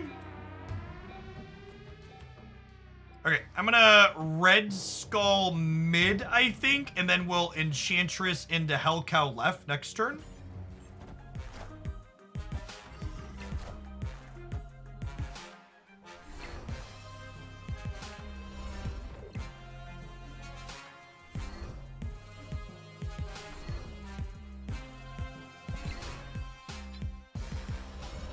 Maybe I'm supposed to Hell Cow? Maybe I'm supposed to Enchantress the Hell Cow?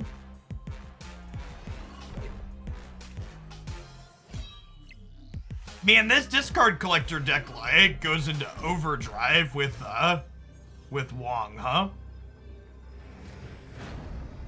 Yeah, we're just torched at this point, right?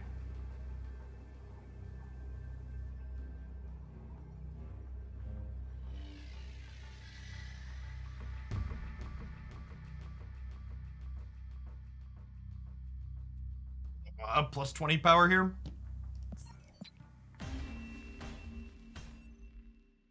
Escaped.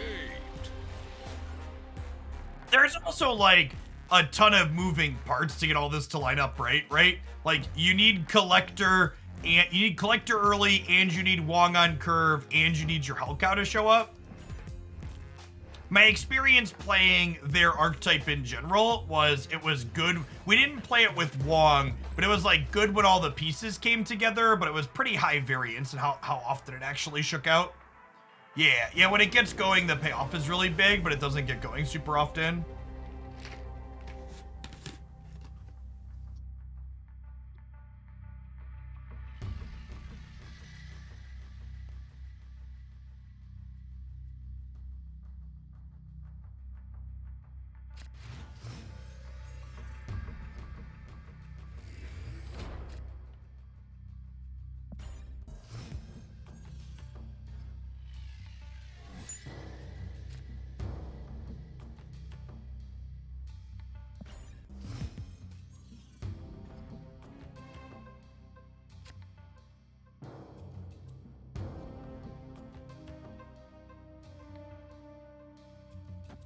I guess we do this, and then we'll like Venom 0 next turn.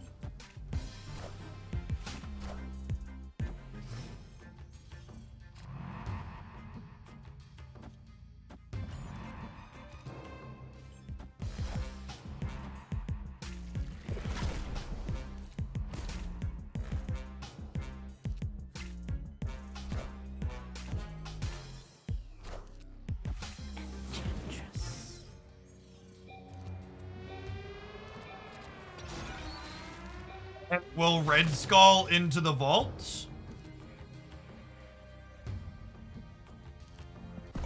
Oh, snap here. Probably gonna retreat.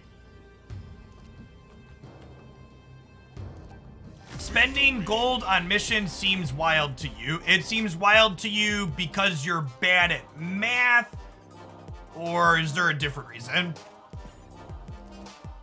Feel free to articulate yourself.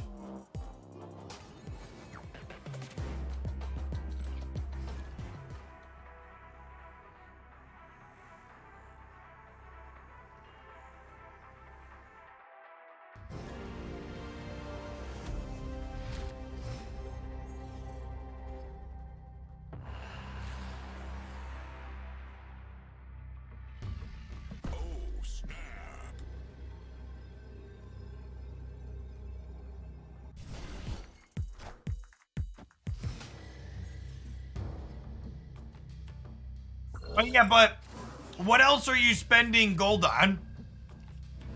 You're saying you don't want to spend gold on missions because it's hard to get. What else are you spending your hard to get resource on?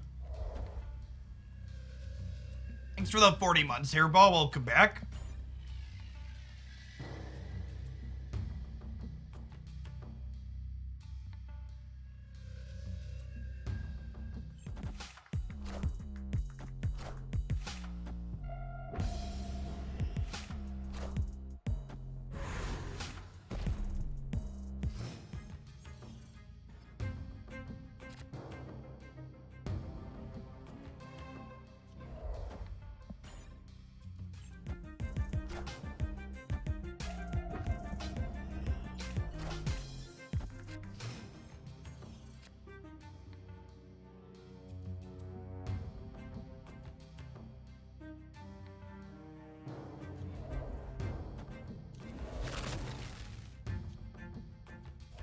Sell super buff Nexus events. I have some oceanfront property in Arizona. So that's pretty sweet if you're interested.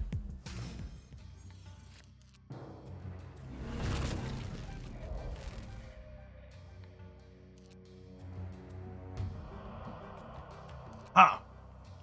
So, I think I'd rather zero out Typhoid than Red Skull. Because they're less likely to fill this up, because 1, 2s, and 3s can't go here. So I think we Typhoid here, and then we'll Red Skull after. This is kind of a free roll here, right? I guess it's the same free roll next turn, though.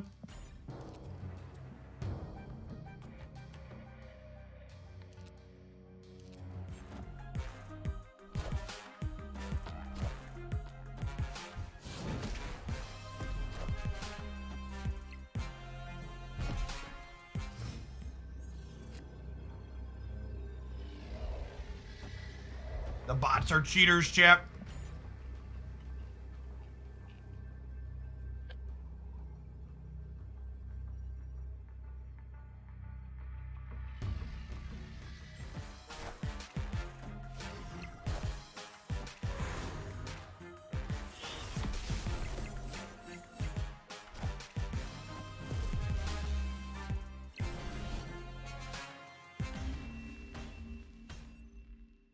Victory.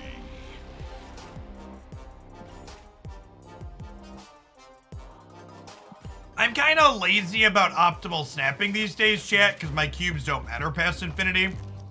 Waiting for the season rollover.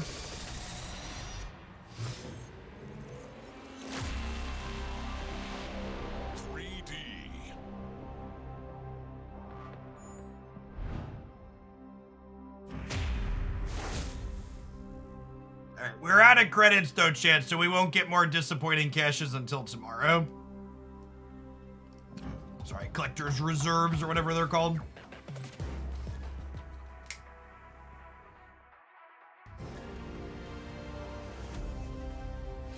Do the bots ever snap? Yeah, all the time.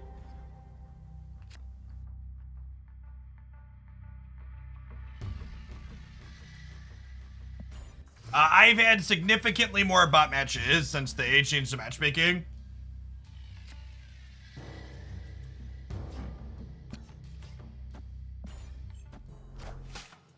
But that'll also be less of a thing once people have time to play more. Because, like, free-to-play players make it into pool 3 in, like, in just a few weeks, so...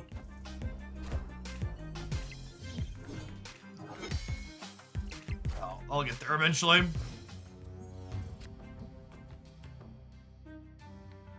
Yeah, Red Skull is okay on the throne for sure.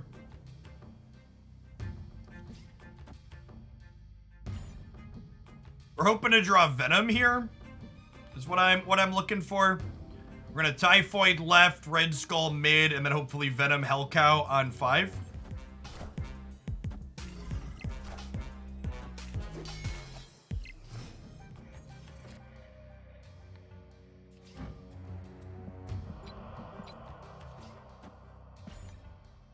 Shot at him here. It's our chance to roll. This 25%er comes once in a game time. 3 cards into Atlantis. Okay.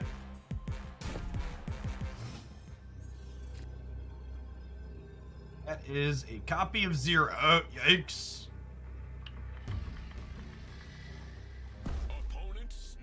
I guess we just go Enchantress into Hellcow here, right? And that wipes off Mojo, in addition to wiping off my Typhoid Mary. In it to win it.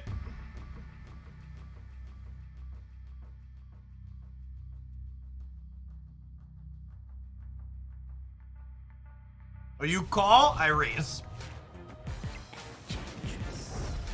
We get cheating cheat middle.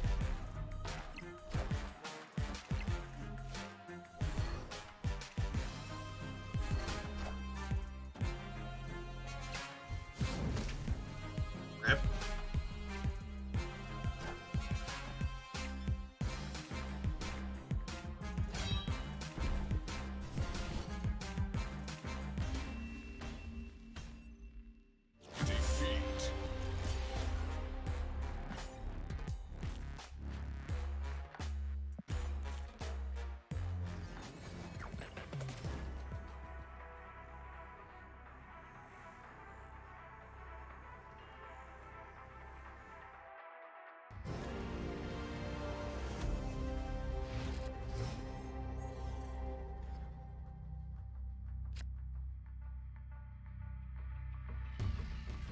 All right. Well, we're not playing into rocks yet. We'll start middle with Nova here and hope for the best.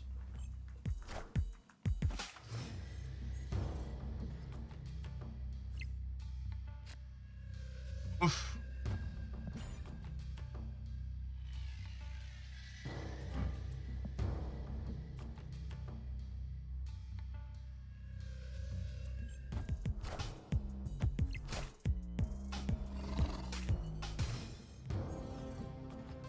I am actually just gonna concede some of these games to the bots chat and apologize if we do this a couple, because I would like to get some highlights with the deck against actual people to put on the YouTube channel at some point, and I really don't like including bot matches in my highlights if I can avoid it.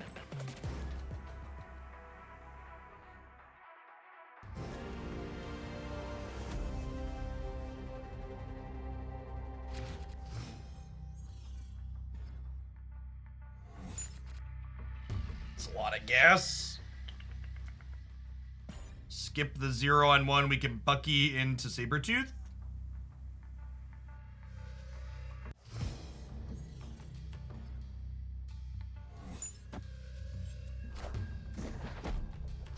Well, I mean, we technically got the more power out of that exchange. Started to be too upset by that. And we have 0 to delete the Red Skull, which is nice. Like, our turn 4 gets to be Maximus into 0 to set up Red Skull on 5.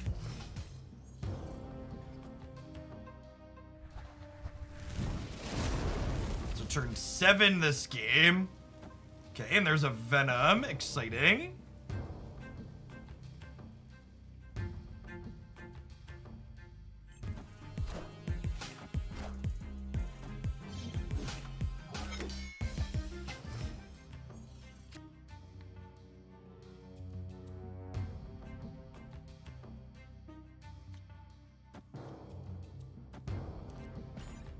Spread out here for now, I think.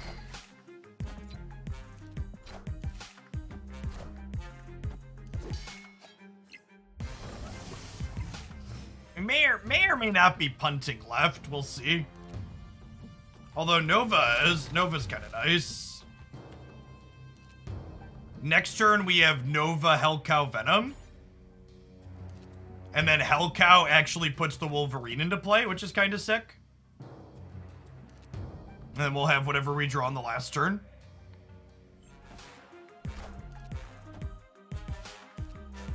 Their deck is empty. Yep.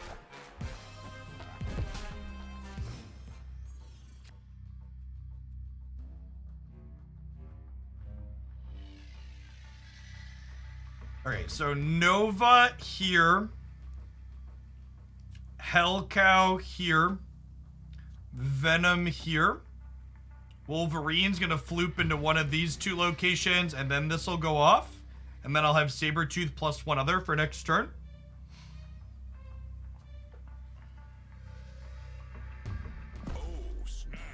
Oh, snap here. They have 6 cards in hand in 2 turns, so like this could go either way, but yeah, Wolverine's gonna go here or here in the center.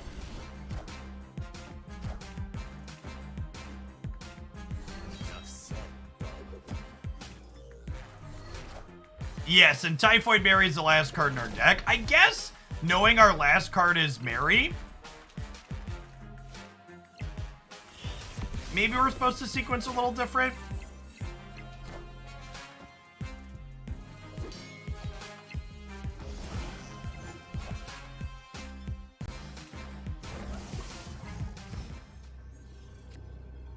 Yeah, if we wait till 7 on Venom, we could have Venomed the Mary. But then we don't get the Nova and the Bucky, and the Sabretooth doesn't come back, is the problem. I have 4 cards in hand. We need to think of them as being at a virtual 24 here because of Strong Guy. So if I play this, it gives me +8 in this path. So that puts us to a tie. We have a decent chance here.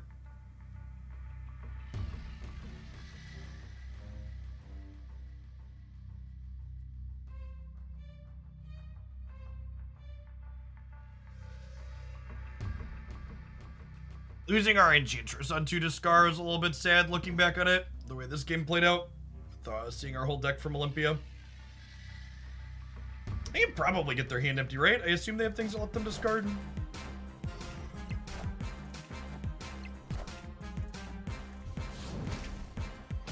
Oh, right. This is the same person that got us with Shang-Chi last game, right?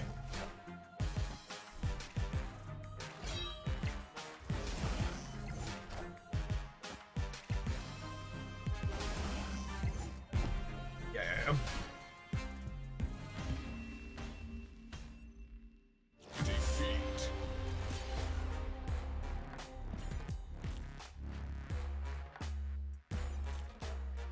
Our deck seems very low percentage against Shang-Chi, just like their deck is very low percentage against Killmonger. A lot of setup work for cards that die to that tech card.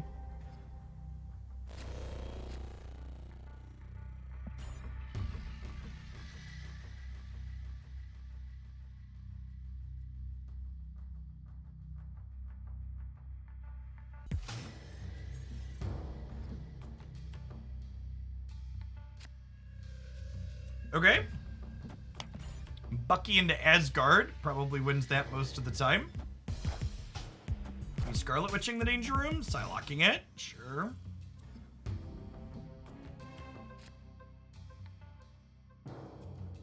Huh.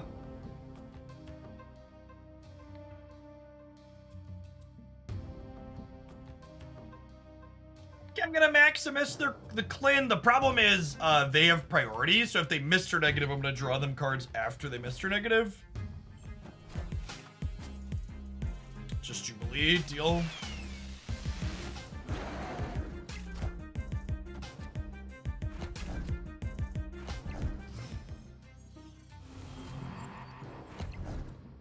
Alright, well the bad news is I'm not gonna get Asgard. The good news is I'm gonna win Clin.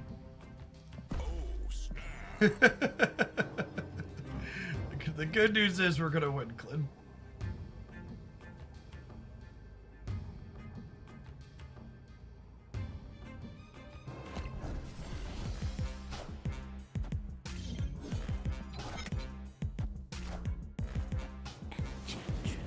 Oh, nobody gets Clin. Nobody gets Asgard. Deal. Except...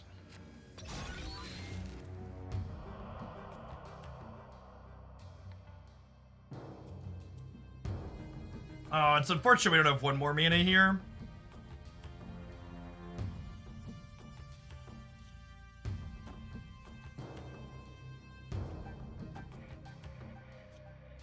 And we end on this, so that way if we draw Mary or Red Skull next turn, they come in zeroed out.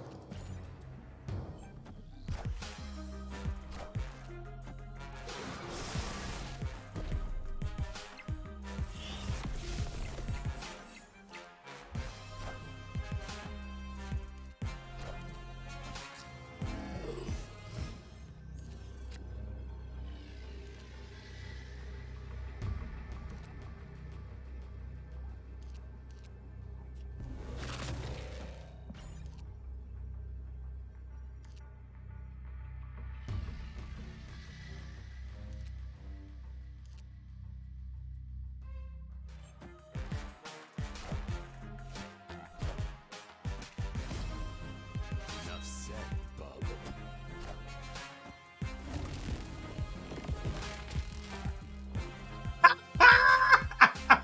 Man, the Wolverine into the Danger Room actually won the game. That's kind of hilarious. That's kind of hilarious. Good beats. Sometimes lucky, champ. Sometimes lucky.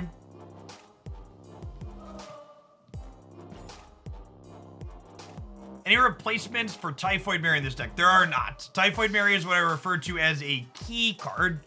It is not replaceable to the fundamental strategy that this deck is trying to execute.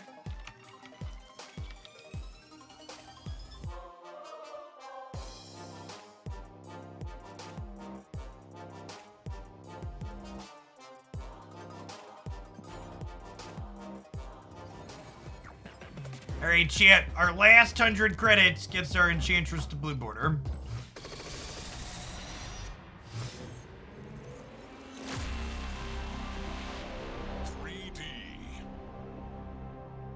Like, I think, like, the replacement level pool 3 cards for this deck is, like, Hell Cow.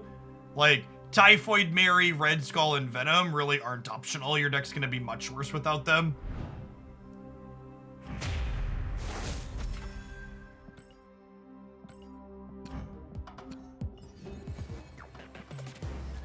So this was one I had to wait on a while to put together, because there's just so many pieces. They're like, zero's not really optional either. Those 4.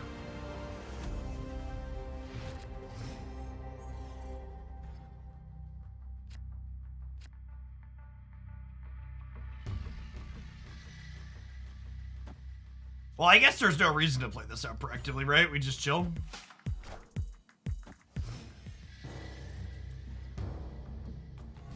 That's almost assuredly a bot, right? So we'll retreat. Escaped.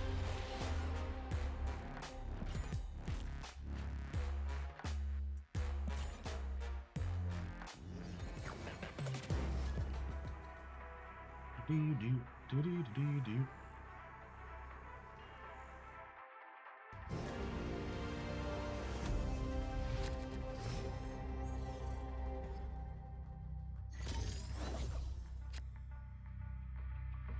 So I do not want to zero out my Bucky Barnes. We'll just pass the turn here.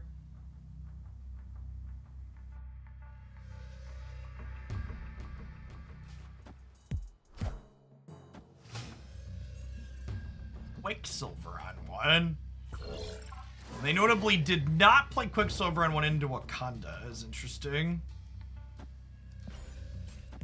So I want it in a location that could potentially be destroyed.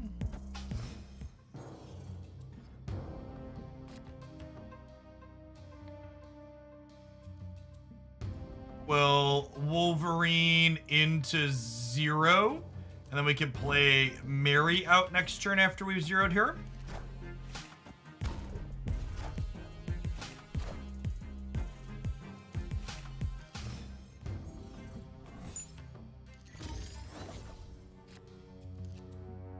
So only one place people may be destroyed on this board, Chip. Only one. I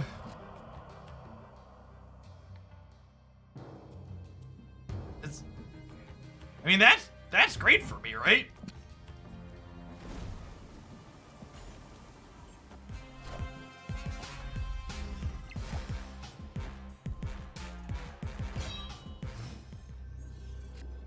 I guess, like, Hela could be bad for us, I suppose. They haven't even discarded that much, right?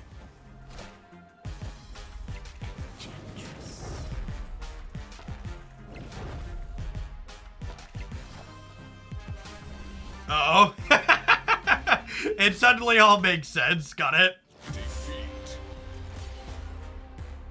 I understand now. I understand now.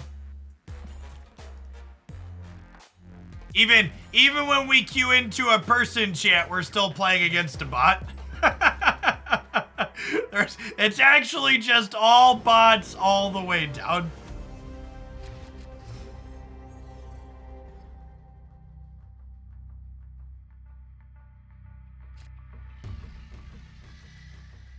I'm gonna zero out Hellcow this game.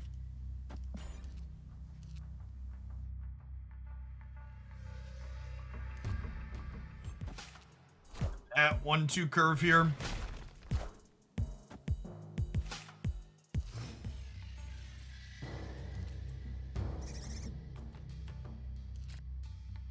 Okay, I mean, Carnage likes him,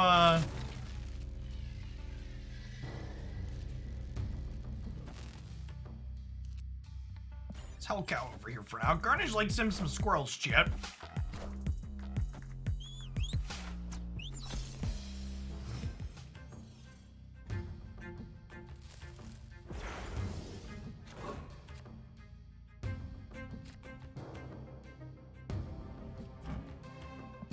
So let's Sabretooth here, and then we can go Bucky Carnage next turn.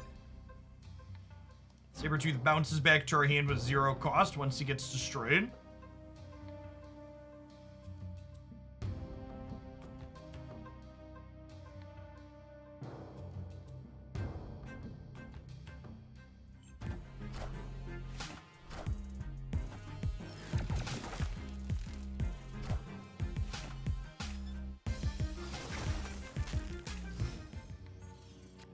Okay, well, with that rip, I guess we just do this now, right?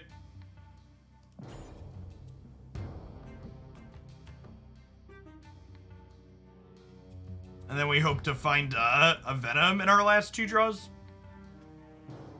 We've got 5 cards in our deck, one of which is a rock.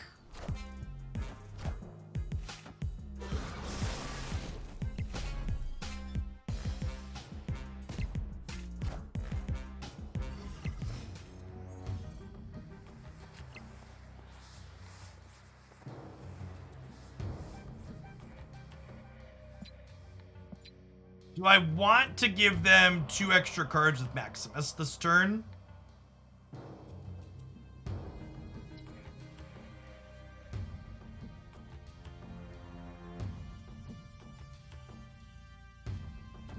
Really, but...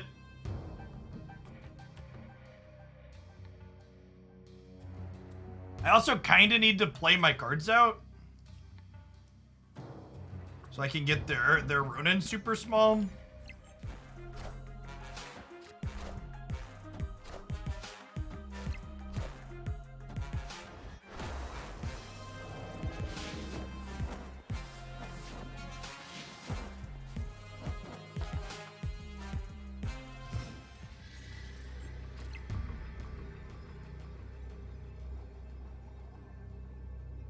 Okay, so Enchantress wins here.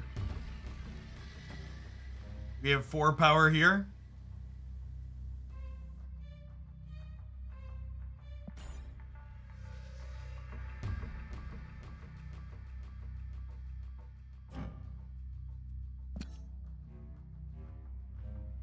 Enchantress just randomly hosting opposing ongoing cards, an extra bit about this deck that's lovely.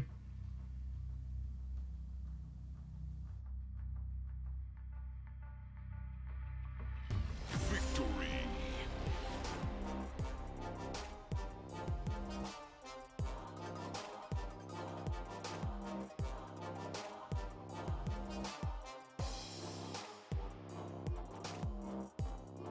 Sabretooth is fine. It's good with Venom. It's like get 4 extra power on your Venom for free, basically. Or 2 extra power on your Carnage. Once it pops back up.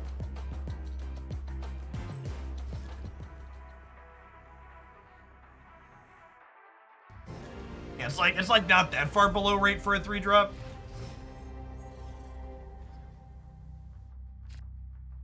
In the case of Nova, Sabretooth's an extra 5 power for Venom, which is great.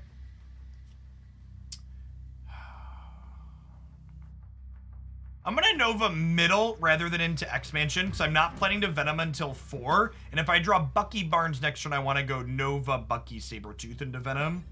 I wouldn't be able to do that with the expansion filling.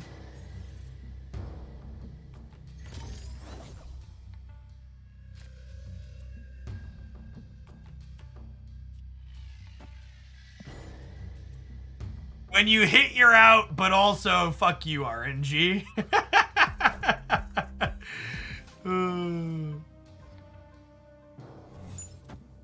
Oh my god. What a just absolute pit stage showing of variance. Just actually fucked at every turn. Armor's about to come out of the expansion. That is exactly what's about to happen. Yeah, they got their lockjaw for free. I mean, I guess looking at all of my cards, this was the best possible one to have go into Scar. Nah, bud, take your 1 cube, get out of here. Escaped. Unless their hand's actual trash, that snap is really bad for them there. There's no way I stand. When your opponent is showing weakness, chat, you should let them limp along, because you might get something out of them later when they think they're slightly better, unless you think you're really far behind.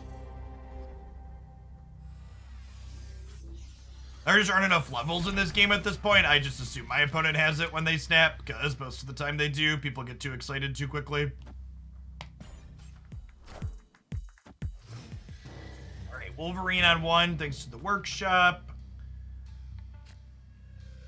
I don't think I want to 0. I guess I could 0 into Maximus. And then we could set up Sabretooth into Venom on 4-5. I could also just like Sabretooth on 3 into Venom 0 on 4. That's probably better. Just pass here on 2.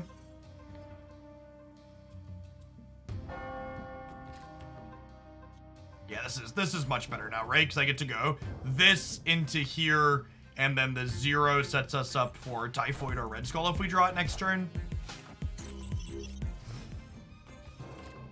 Our opponent having a really quality draw this game.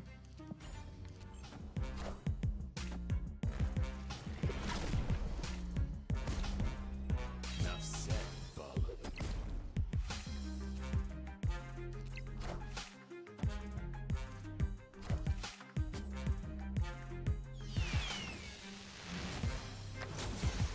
Okay. Oh. Awkward.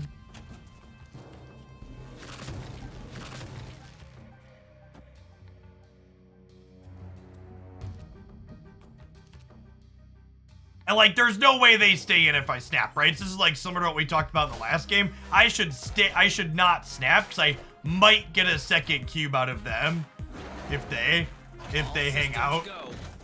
Like, they're definitely bailing if I snap on that turn. And there's an Enchantress for insult to injuries. Yeah, well, Enchantress Center and Hellcow left, and we'll just stay in, because, like, that's how we're most likely to queue. If I snap, I think they definitely bounce. They might bounce even without me snapping, but if I snap, they definitely leave, and they might, like, limp along for one more. In terms of cube min-maxing, it's correct to not snap here.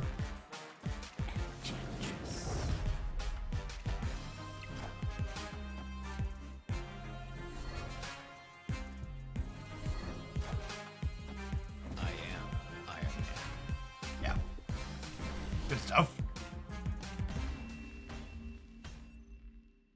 Victory.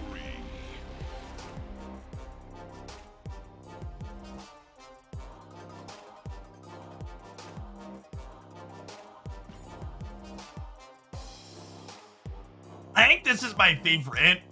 Maybe my second. The gold background, I think, is my favorite. This is my second favorite. The rainbow with the outside swirl. Yeah, I really like this deck. I played like a handful of games with it off stream over the weekend, and it was all right. But today it's definitely felt really cohesive.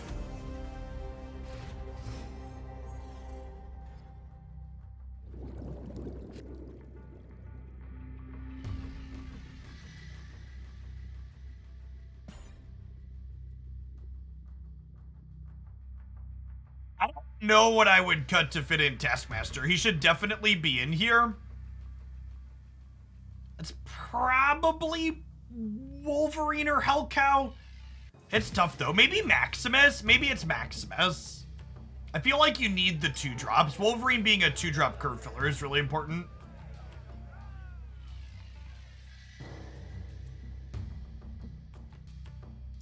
So Wolverine's actually kind of dangerous into the bar with no name, huh?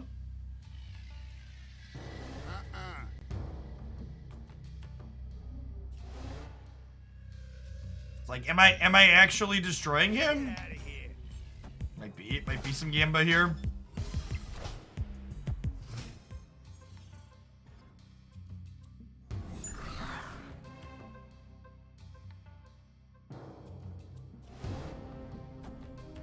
Hey, chat, let's find out if we're conceding the game or not.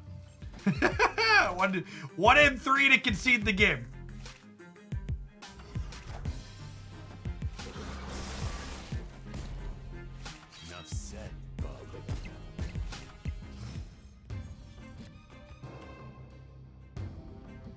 All right, so we're dead. Opponent snapped. Yeah, I have to win left and right at this point. I might be able to, honestly, because we Red Skull left and then we Nova Venom here. I wouldn't do it. I'm gonna try. I think we can win right and left here. We'll see. I'm gonna fish.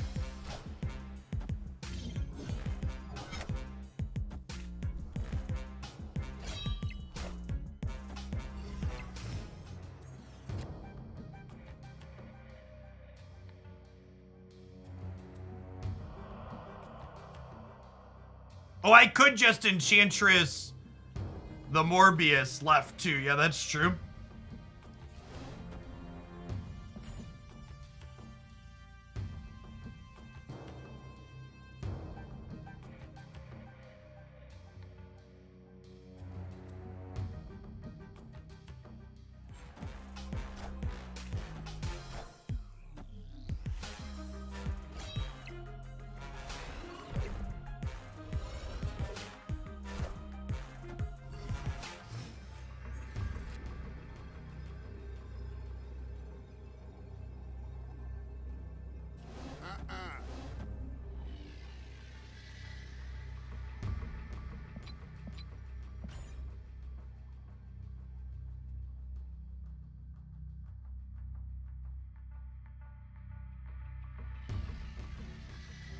Is ongoing.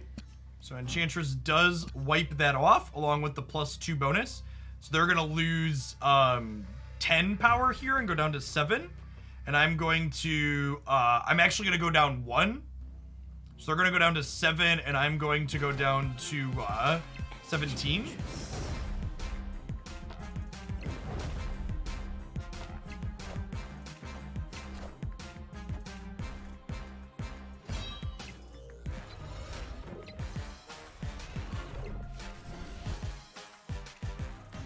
Super narrow margin, considering we lost the 1 and 3 at the start.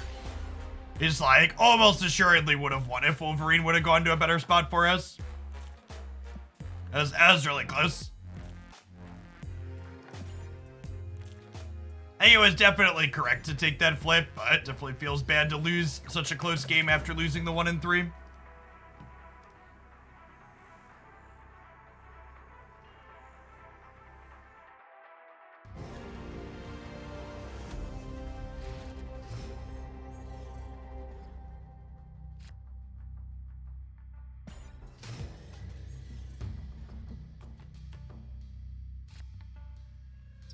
Huh. Well then.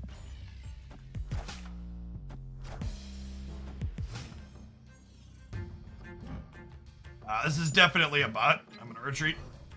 Try and find a person. Escaped. Yes. Yeah, the 1 and 3 also let them play their Nakia is accurate.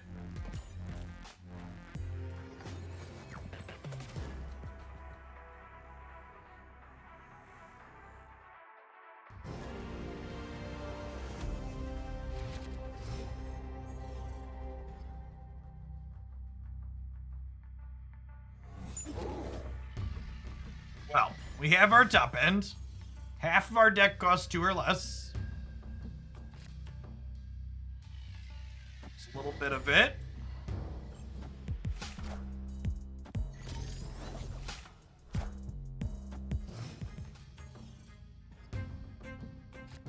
Seeing their armor flip up when we're about to deploy over here is great. Oh, and there's a Venom. So this might be a...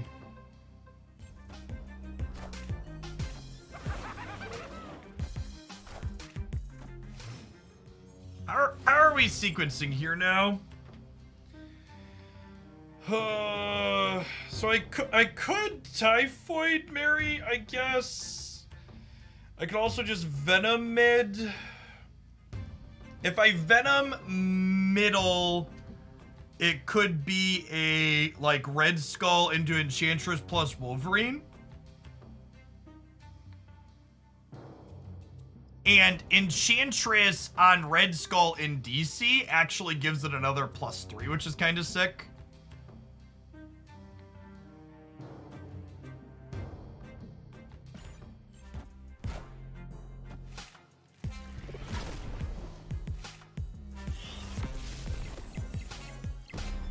Now, because this comes back to my hand, I actually lose 1 card draw here, which is unfortunate, but it is what it is.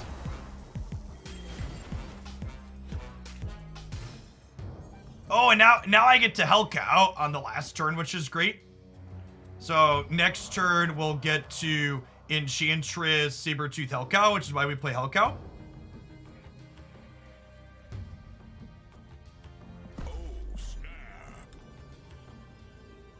Snap here, we're in a decent spot, he says before getting Shang-Chi'd.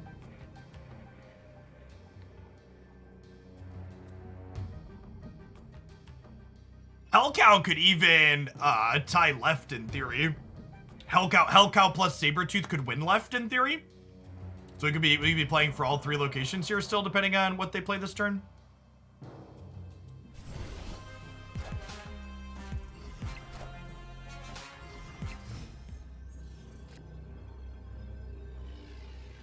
Now that makes things interesting.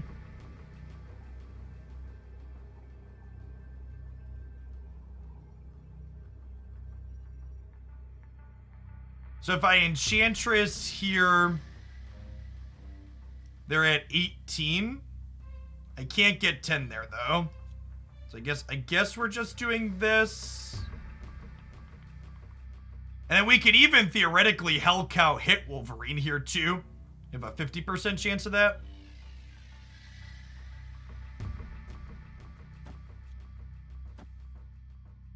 Oh, their Colossus is also going to get bigger. You think they're dropping Destroyer right? They could be dropping Destroyer mid though too, right? Actually, because they could be Destroyer, I should put these into the middle. So I beat Destroyer here and I beat Destroyer right then, right?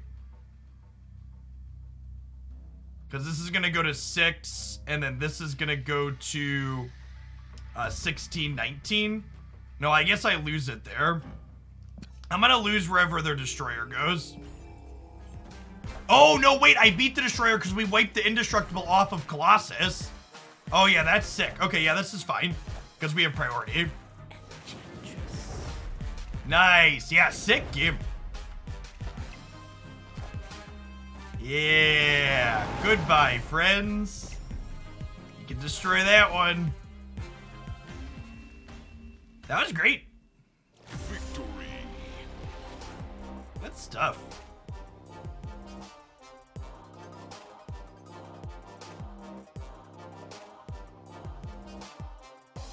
I think this might be my new favorite deck. It's got a lot of tricky things in it. It's got some nice big chunkers. It's got some good synergy.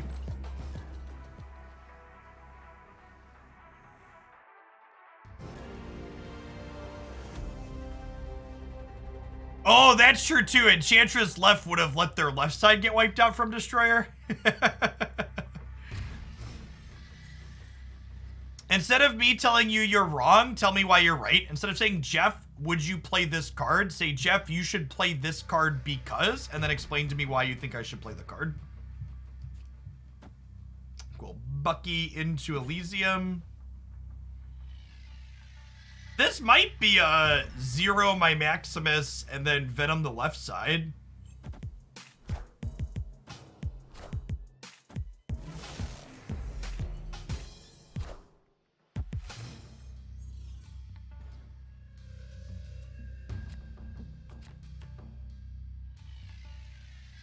That makes Carnaging Bucky more exciting.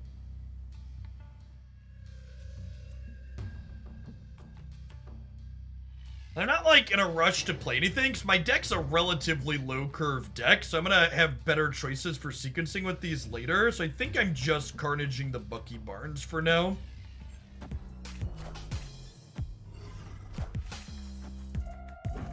Quinjet, sweet. It's a fun build around.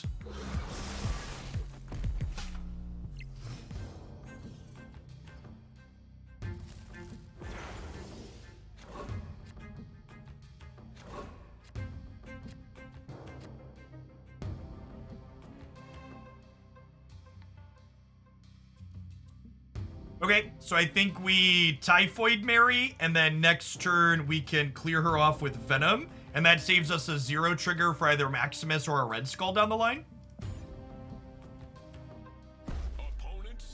Opponent snapped. I don't think I'm snapping back, but I think we're definitely in for staying in at this point. It's our best draw next turn. Like a Sabretooth would be great to eat in the center. They're an Apocalypse Quinjet deck. Interesting. Wow, what a tease. Says he wants to draw his Sabretooth. Opponent immediately flips it up to... from the cable. Rude. Rude.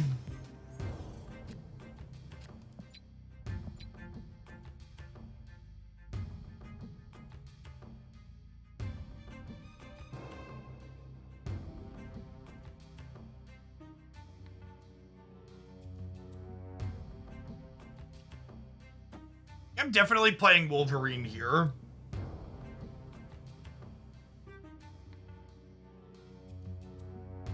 The question is, what else am I playing out here? Is it just Venom? It might just be Venom. And then we chill on these other ones for now. This gives us information about where the Wolverine's gonna land before we decide what to do next turn.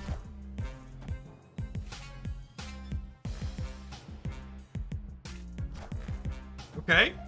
And their hand is super full.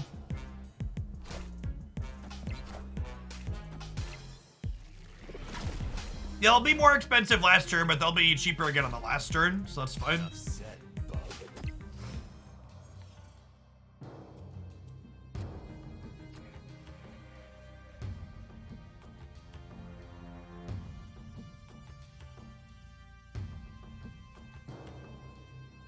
Okay, and now we Maximus into 0. And then we have Red Skull plus Hell Cow plus maybe something else next turn.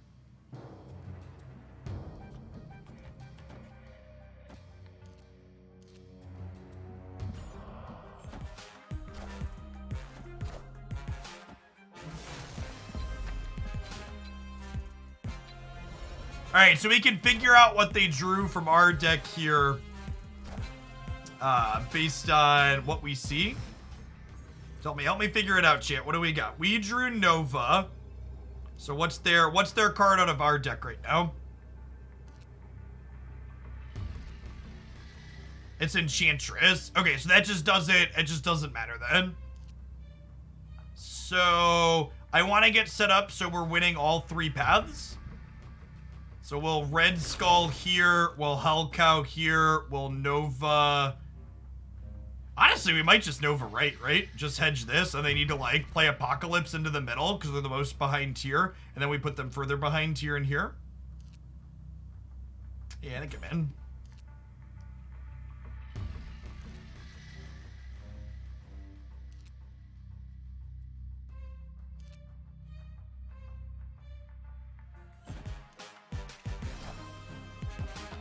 It's kind of hard to predict exactly what they're gonna do because they also have Elysium. All right, looks like we're gonna be in the clear. Oh, I guess this could be like a Moon Girl. Could get us. Morbius. Well, it's not Morbin time, chat. We are good to go. Neat build from the opponent.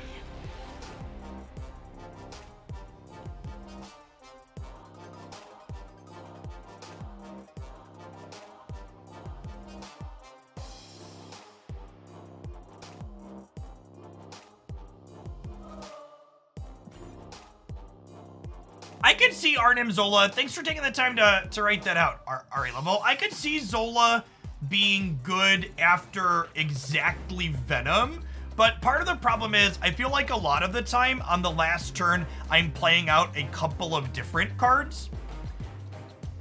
Because, like, for example, Arnim Zola would be really bad in all of the games where we play Red Skull on 5, which is quite a few of our games. So I'm not sure that I'm into that. All right, let's play one more, and then we're gonna swap over to play and raid for the last couple hours of the stream. They're our sponsor for the stream this week. You gotta check them out on Android or iOS. You can do that using my link there. Easy way to support the content. Yeah, I think Taskmaster would be better, and I don't have a copy of that yet. think Wong fits inside a Mr. Negative deck. Yeah, definitely. That's on my list to try. I just opened Wong, and I like the Mr. Negative archetype.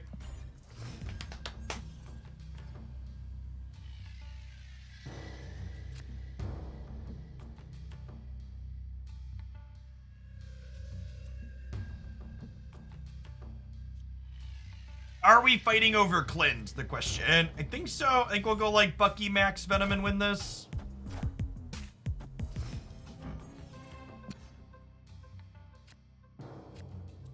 Oh, well, that's fun. Well, now we just do these, right?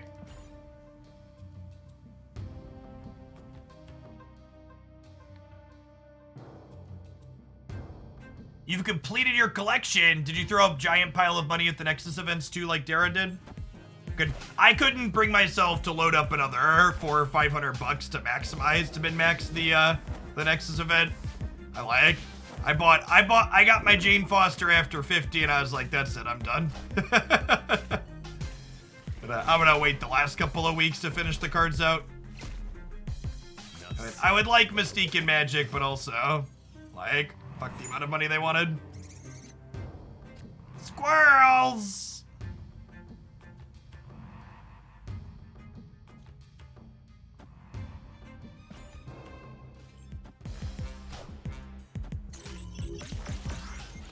Well, their board is too full to actually have things slide around profitably now, so...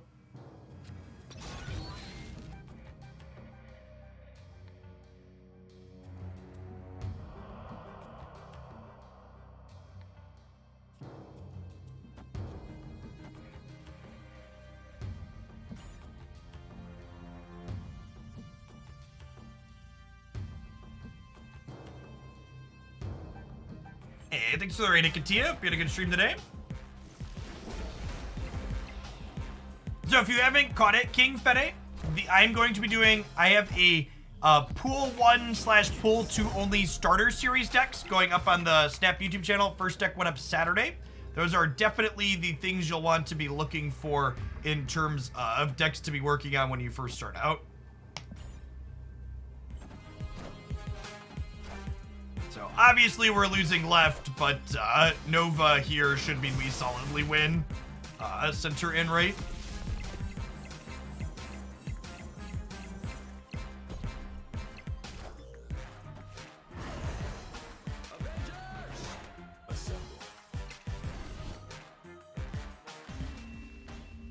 Raiders, you are unfortunately catching me right at the tail end of my Snap stuff. I'm doing some Snap every single day, so be sure to drop a follow and stop by again sometime. We're going to be doing some Raid Shadow Legends as a sponsored segment for the last couple hours of the stream today. To get that fired up and swapped over.